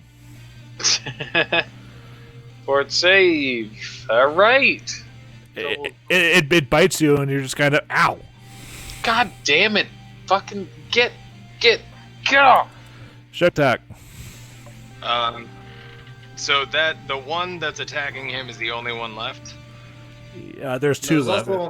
There's two left. There's the one that's ineffectively flailing at a hawk, and there's one that's trying to attack a guy that's technically I don't know. I'm going for the one that's attacking Tib'resh, and I'm gonna yell, "Tusk, bro!" Nope, that does not hit. 4, so roll d20 -1 for hoof number 1. Hoof number 1 does not hit. Roll d20 -1 for hoof number 2. Also does not hit. He's fishing, but he gets no fish. Yeah. It's immediately in front of me. Well, it's difficult to get to him because you don't exactly have what you would call solid footing. Because there's an orc doing the splits in the way. Solid hoofing. Yeah. I'm going to headbutt and hoof at him, and Tib'resh is trying to avoid my punches, and I'm almost hitting him, and that's why it doesn't. It would have been fucking hilarious if he'd failed that fort save beforehand, because that would have paralyzed him. He would have gone straight into the well. No, he would not have. He would have just been paralyzed like a statue on top of the well doing the splits. Yeah, for the record, chug. What? Sorry, I forgot you did here. I'm kidding, of course. He would have fallen straight down. Boarris, chill. Anyway, for the record, I do want to. Can I? I accidentally clicked the thing twice, so it is still Tibresh's turn. Oh, it is? Yeah, it's still your turn. Shit. I mean, you can still unarmed attack this thing. I mean, it's your turn. I just clicked the arrow twice, and it's highlighting Flickie. So if it's just the last one, I want to. There's two left. There's two left. There's the one on you and the one by the hawk. There's one under my hawk. Okay. I'm sure the hawk one will be figured out. I want to grab the one nearest to me and have it tell some people, tell its friends to fuck off and not attack any more of these people. Well, you got to roll the grapple check first. So make me a combat maneuver check. Shit. That's the one thing I was supposed to write out, and I didn't. Strength plus base attack, so strength modifier +2. Oh, okay. Plus 4 because you have improved grapple, so you get a +2 bonus to it, if I'm not mistaken. Yes.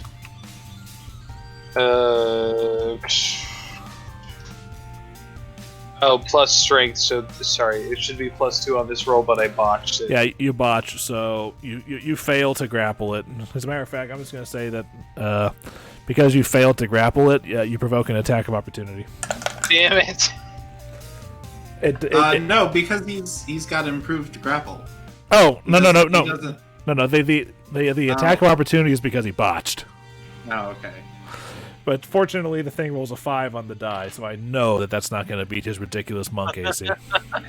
At least I trip, and also somehow the fucking fairy trips in air. Tenebrae bleeds for a point of damage. Buddy. Oh, by the way, your tooth is on the ground in that square. Okay. Second is just a -2 to anything I try to do, right? I have the condition right here in the DMG, or my thing. Second is -2 on attack rolls, damage rolls. Yeah, pretty much on a D20 roll, -2. Yes. Yep. Okay, so we're gonna move over here.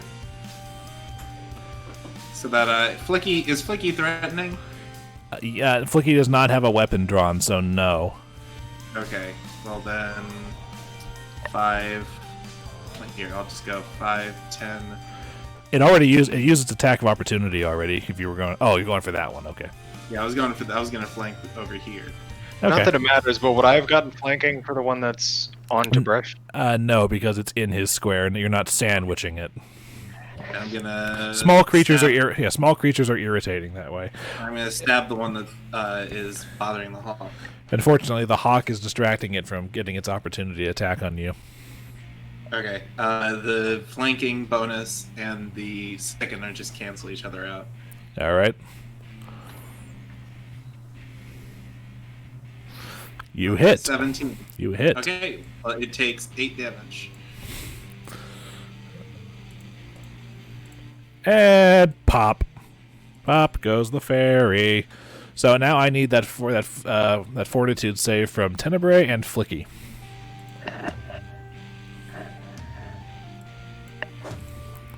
And Sugtok, and Tib'resh, right? Oh yeah, and Tib'resh. Fort Hey. save. Yep.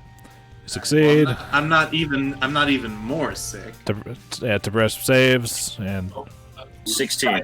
all right.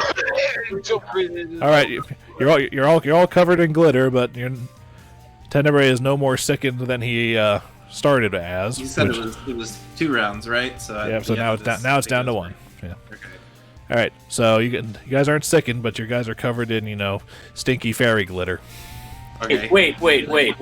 I You actually. guys skipped my turn. Oh, did we? Yeah. Oh shit. I think we did.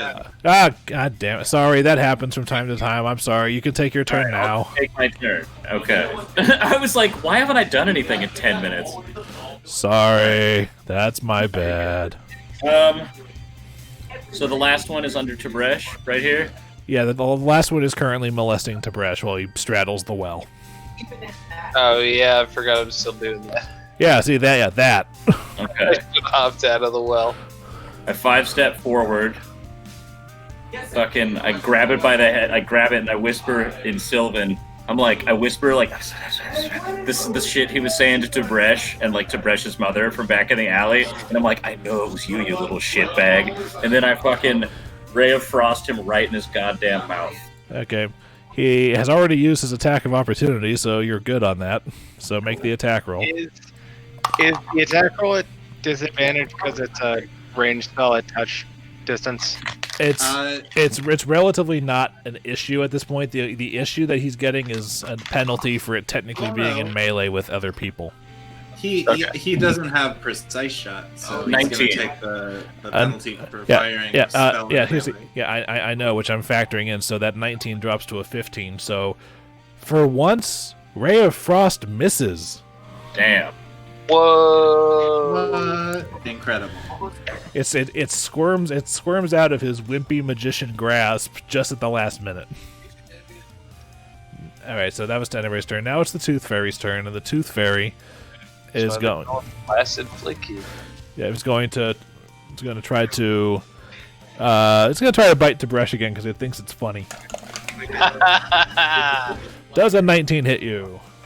Yes, it does. Just barely. All right, you take. You take a point of damage and make me a fort save. You succeed on the save. Hell yeah, I do. And a point of damage. Are you keeping track of all this, by the way? Yeah, I got it All right. on my thing. All right. Just making sure. Sugtok. How do I roll a grapple? It's a combat maneuver check against its combat maneuver defense. So CMB? Yeah, I got CMB, combat maneuver bonus, which You roll d20, add your CMB, and it compares to the target's CMD. I'm gonna let you know. Its CMD is not very high. Well, since you're trying to, since you don't. I'm gonna yell to the team, keep this one alive. So that's 9 to grapple. Fuck me. You And my hooks, I'm assuming, don't catch me. No, actually, it gets its attack of opportunity on you because it's had its turn and it's refreshed. Okay. Wait, what? Because Yeah, you don't have the improved grapple feat, so going in to attempt a grapple without it provokes an attack of opportunity. It rolls a 19 on the die, so I think that hits you. Yeah, that hits. Yeah, you take a point of damage as it bites you, and make me a fortitude save. Dick.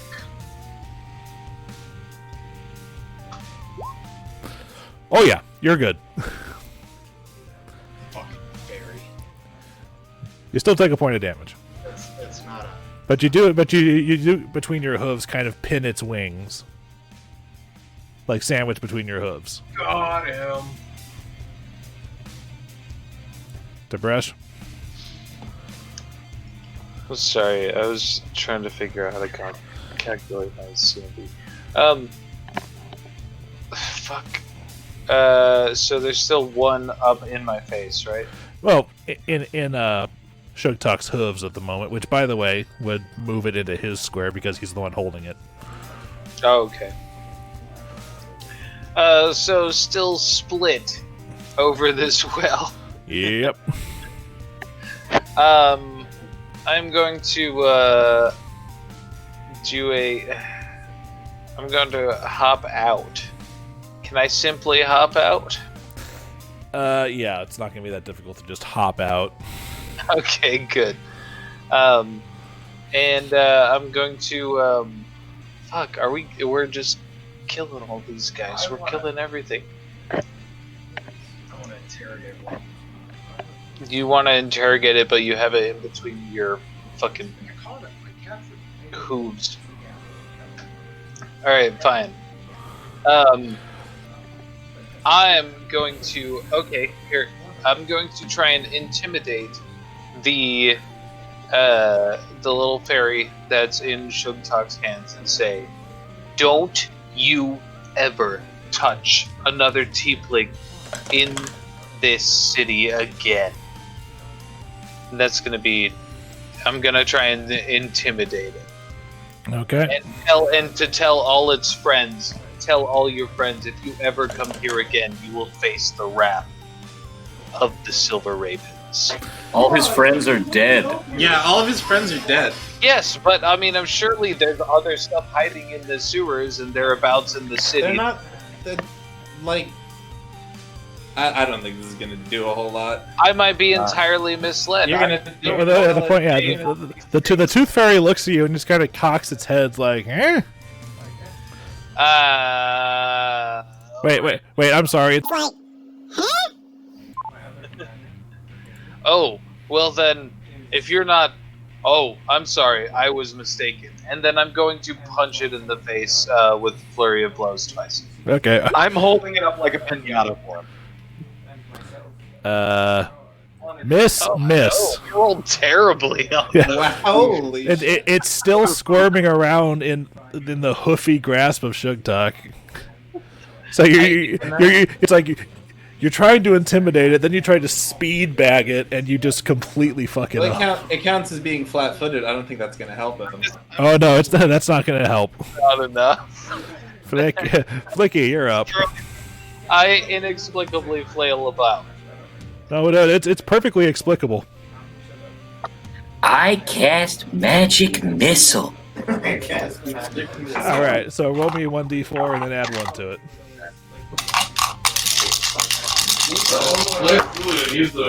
Fucking 5, motherfucker. Julian's a rare meme. The magic missile collides. So Sugtok gets a point blank dose of pixie powder, and I need a fort save from everyone that's not Tenebrae. I'm not going to get stinky this time. All right, Luke, what was that? Fort save.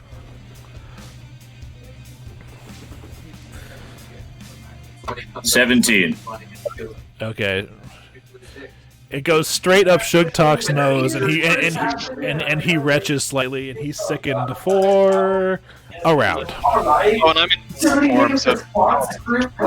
Dillon, can you mute yourself again? We can't hear over. Yeah, Dillon, you need to mute or people did to Yeah, sorry, yeah, so Sugtok is sickened for a round, but since you finished off the last thing, it's not like it really matters. It's just for a question, Sugtok, do you get a bonus against poisons? Because usually things that sicken you are poisons. I don't believe I do. Okay. Yeah, the only poison-related thing is at later levels, Tib'resh just becomes immune to poison, but that happens later. Right. I don't get anything for it. All right. Battle done. Well, that's a lot. All right, so Tenebrae stops bleeding and is no longer sickened, so you can take those status effects off. I don't think I stop bleeding until someone heals me. Oh, right. So Tenebrae will go up to Sugtok and say, Tenebrae might want to grab his tooth first. "Oh yeah, I'm gonna go pick up my tooth first. I'll hold the bloody tooth in one hand, and I'll go, Bard, and I'll like stick it back in, trying to stop the bleeding." Okay. All right. Oh, whoa. There's a way that this has to be done, or it's not going to work. Every 6 seconds, he loses health to bleeding. Hey, I'm going, but I'm gonna take the bottom of the tooth, and I'm gonna grab the bottom of the tooth and kind of hold it, and I'm gonna kiss my finger, and then I'm gonna rub it right on the gums and cure light wounds. All right. Roll for the damage that you heal, but any amount of magical healing will reinsert your tooth, stop the bleed damage, and restore your point of charisma damage. I'm sorry, this is the only way. So roll. I don't believe you. I full heal. All right, 1d8 plus 2, maxed out. You're really good at healing other people. Healing, but I gotta be creepy as fuck about it. Your mic's messing up again, Garrett. I'm really good at healing, but I've got to be super creepy. No, it's not gonna work. I heard you. I just wanted to let you know it came through really faint. Okay. Amazing. Tib'resh, do you wanna tear down that wall? I'm sorry. I just want to say, Sugtok, that was amazing. Why don't we try the door now that there's no magical pixie? And also, just because I'm a giant half-orc. Can the DM interrupt here for a second? It's not a matter of a wall, and they didn't come from inside. They are inside a large hollow below the corner in the foundation. The hollow itself looks like it's got about maybe a 5-foot square opening. I'm gonna oink in the direction of the holes and cast dancing lights into them. I'm gonna send my dancing lights into the tunnels as deep as I can. Okay, the tunnel itself is only about 10 feet deep. So it's just like this little, just kind of sits back and beacons. This little hollow they've got there. And but anyone who wants to get in there is going to need to give me an escape artist check. I'll try it. Can I look? I can. Oh yeah, you can look. And before you guys want to get in there, I can tell you what's in there. Yeah, I'm gonna peek in and see my dancing lights in there. Okay, your dancing lights reveal. The Tooth Fairy's den is a small little chamber carved out of the stone and the earthen area around the collapsed tavern. And it seems that they are decorating the walls with teeth in intricate and sometimes grisly patterns. You do notice your lights do gleam off what appears to be in the center of one pattern, a gold tooth. But a far more interesting sight is at the far end of the little nook. Because at the far side you see the broken, toothless body of a young tiefling child. It almost looks like it's been set up in a place of reverence in a small niche in the wall. Wait, what is that? And I'm gonna start. Hold on. I'm not finished. The child's body has been tightly wrapped with thick, preserved sinews. Its wrists and ankles are both shattered and bound together with cold iron chains. And all but one of its teeth have been knocked from its jaws. As soon as I see the kid bound, I'm trying to climb into the hole. That was my escape artist check. Well, 20 is what you needed. You're able to crawl in there. So I'm just climbing in, trying to grab this kid and pull this kid out. Like, guys, there's a kid in here. All right, you pull out the body of the tiefling child. It's dead. It's very clearly dead. It has been for a while. Tenebrae will come next to Flickie and go, Elf, does any of this make any sense to you? Well, it depends on how tightly you want to examine it, or how. And also, once we finish up this examination, once we finish up with what you guys do here, I'm going to give experience, and we're going to call it for the night. So let's. All right. So you examine it. Look this over. It seems like the sinews that have been wrapped around it. There's writing in very, very fine lettering along the sinews, but I'm I already know none of you speak the language that it's written in. Are you sure? None of you speak Aklo. Okay. So I've used. We had a long rest before this session, right? So I'm only one spell. Can I comprehend? Yes, you comprehend language. Yes, you can. Yeah. All right, cool. I'm going to do that. Yeah, use comprehend languages. You can. Glad you didn't do it earlier when they were speaking Sylvan. Yes, and now I'm going to need a linguistic. I'm going to need a linguistics check from you now that you can read it. Ooh. Roll D20 plus 1. Womp.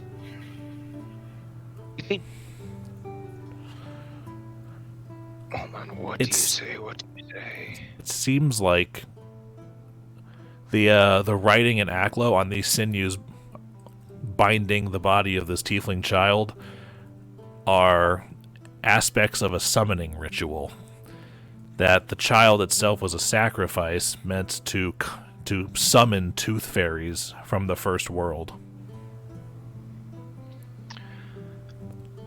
Do I know anything about this binding? Like, is this something where if we destroy the body, do I know if that's going to be a bad thing or a good thing? Can I roll for it? It seems like that the ritual is a one-and-done situation, so you're probably safely sure that the 8 tooth fairies that you just, bent over and took to Browntown were the one-and-done summoning of this ritual. But the key takeaway is that someone did this. Let's see if anyone is missing a child and try to look into where this child may have come from.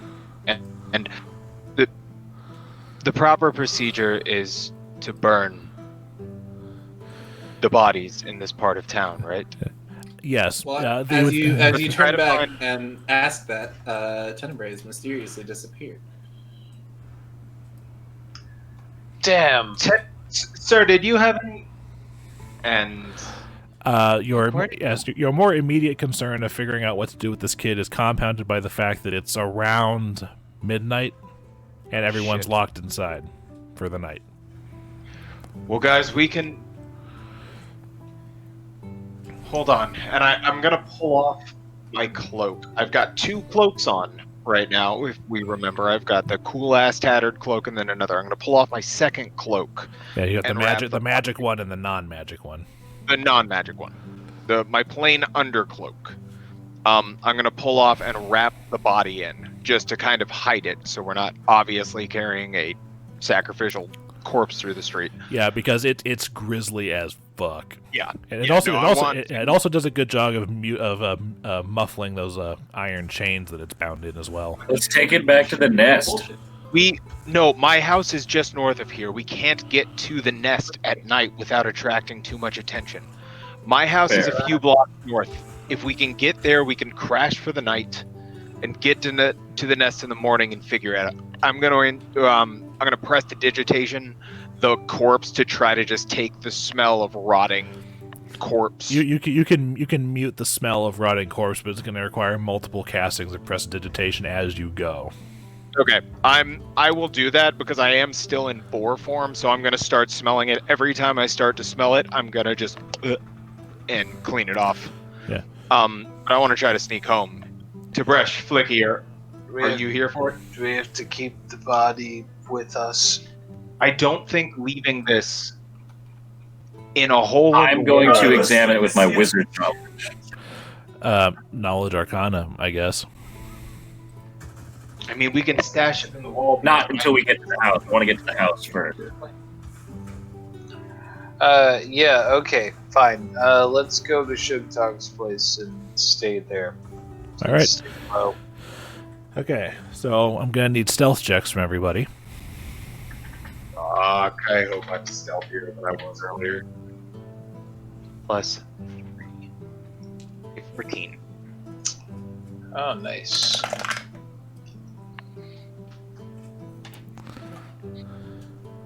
Okay. All right. Okay. So you guys are making your way through the streets of Red Roof using back alleys as much as possible. it seems you seem rather fortunate because it doesn't seem like there's a patrol of the Datari or the citizens group in this particular area of Red Roof while you guys are chugging along through the city. So you're able to get to Sugtok's house, and very obviously he lets you guys in.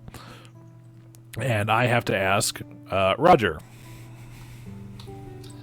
So Tenebrae is going to switch back to Icar, and then he is going to go back to where Zaya's house is to make sure that she's all right. Yep. And that's probably where he's going to crash for the evening, and he'll catch up with you guys in the morning. Yeah, I'm going to let you know that even changing back into your regular clothes, you've got so much like white fairy dust in your face. It looks like you're wearing shimmery foundation, like you're like one of the vampires out of Twilight. That's partially why I can't go back and hang out with the parties, because they'd immediately be like, "Where'd you get all that fairy dust?" So I've got to clean it off. All right, so fellas, we smell like shit. And correction, you smell like shit. We are fine. And all of you guys smell bad because you've got the stuff on you. It's just a matter of whether or not it causes you guys to retch. It only happened to me one time. It happened to Tib'resh like 4 times. Yeah, I know, but maybe we don't go across town in order to get cleaned up. Do I have accommodations in my place? What happened to the... Your house is big enough to accommodate the 3 of you. And is there a place to wash up and clean up inside? I mean, your house has a bathroom. It comes with a wash basin and stuff. It's not that difficult to wash yourselves off. It's just going to be time consuming. Does the city have plumbing? No, it does not have. It does not have turn knob for hot water level plumbing. No, it's just got sewers for catching runoff in the streets. Right, and so in order to bathe, you'd have to go out at night to wherever the nearest water well is. To where the nearest water well is, or to a bathhouse or something. Morning. Fortunately for you, since Tenebrae is mostly a covered from shoulders to toes and big wig type costume, you just need basically a face basin to wash yourself up. Yeah. I am. After we get home safe and we've stowed the corpse, I'm going to pull out my Silver Raven statue. I'm going to write a note to Icar and say, I'm going to remind you. I'm going to remind you guys. The Silver Raven statuettes go to a location, not to a person. Oh. I'll, as I was eavesdropping to hear where they plan to go next, Icar will send them a raven that'll say that he's holed up in the Devil's Nursery, and he'll meet you guys at Sugtok's house in the morning. All right. And as for you, when you go to Zaya's house, yes, she's doing fine. She has a rag on her head, just kind of massaging the part where she got hit, and she says, I have some space if you just need to. There's the couch over there. I guess it's serviceable, but yes, you can stay here. Oh my god. I'm telling you, she wants that noble pee, dude. It's got lice on it. Anyway. Yeah, anyway, yes. I'm going to bluff to pretend not to be disgusted. Nice. All right. But disgusted by what? Just how, completely, low, this is the ratty couch and this big, extremely tiny apartment. Oh yeah, it's just it's not like a mean thing, but just like yeah. You're like these accommodations are like just crap, and it's like, oh yes, it's a very quaint place. Please turn around so I can gag, like that. Yeah, it's very quaint. Just mostly like. Pretty sure she's the one that wants to be gagging. Yeah, she says all right, well, I hope it's serviceable, and good night, and thank you, all of you. Good night. So they were okay. Yeah, we'll talk about it in the morning. Yeah. So Icar is crashing in the nursery. The rest of you are crashing at Sugtok's house, and you've got the sacrificial body of a tiefling child for further exploration in the morning, and so what the hell's up with that. But in the meantime, as far as everything you've done tonight that I can effectively award experience points for, each of you gets 200 experience points for defeating all the Tooth Fairies. Okay. 30. Nice. 100. You said 200? 200.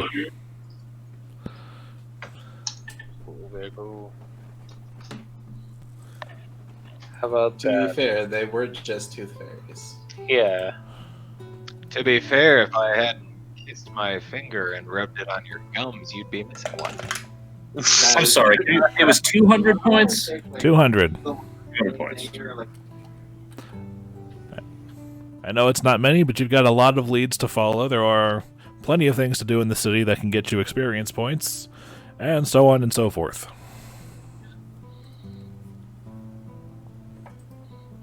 All in. All right. Does anybody have anything else that they need to ask or do before we all sign off for the night? We're good. So we wrap up. We're all at my place, and Icar's at hers. Yes. Do you So have to roll to see if he makes it through the night without her seducing him? he rolled really good on his bluff check. And the well, she not only thinks he's not disgusted, she's like ready. Anyway.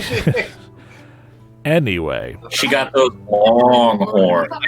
It's so glad to be here. Like, maybe I should be hospitable. Poor Luke. I love making masters on Here's the thing.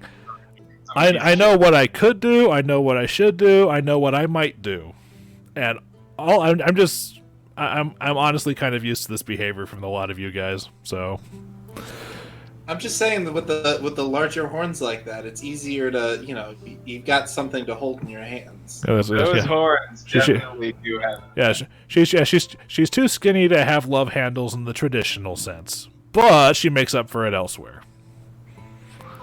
Who needs pigtails when you got tiefling horns? Anyway, that being said, That'd be more like. Okay, so 2 weeks from now, roughly the same time. Same bad time, same bad channel.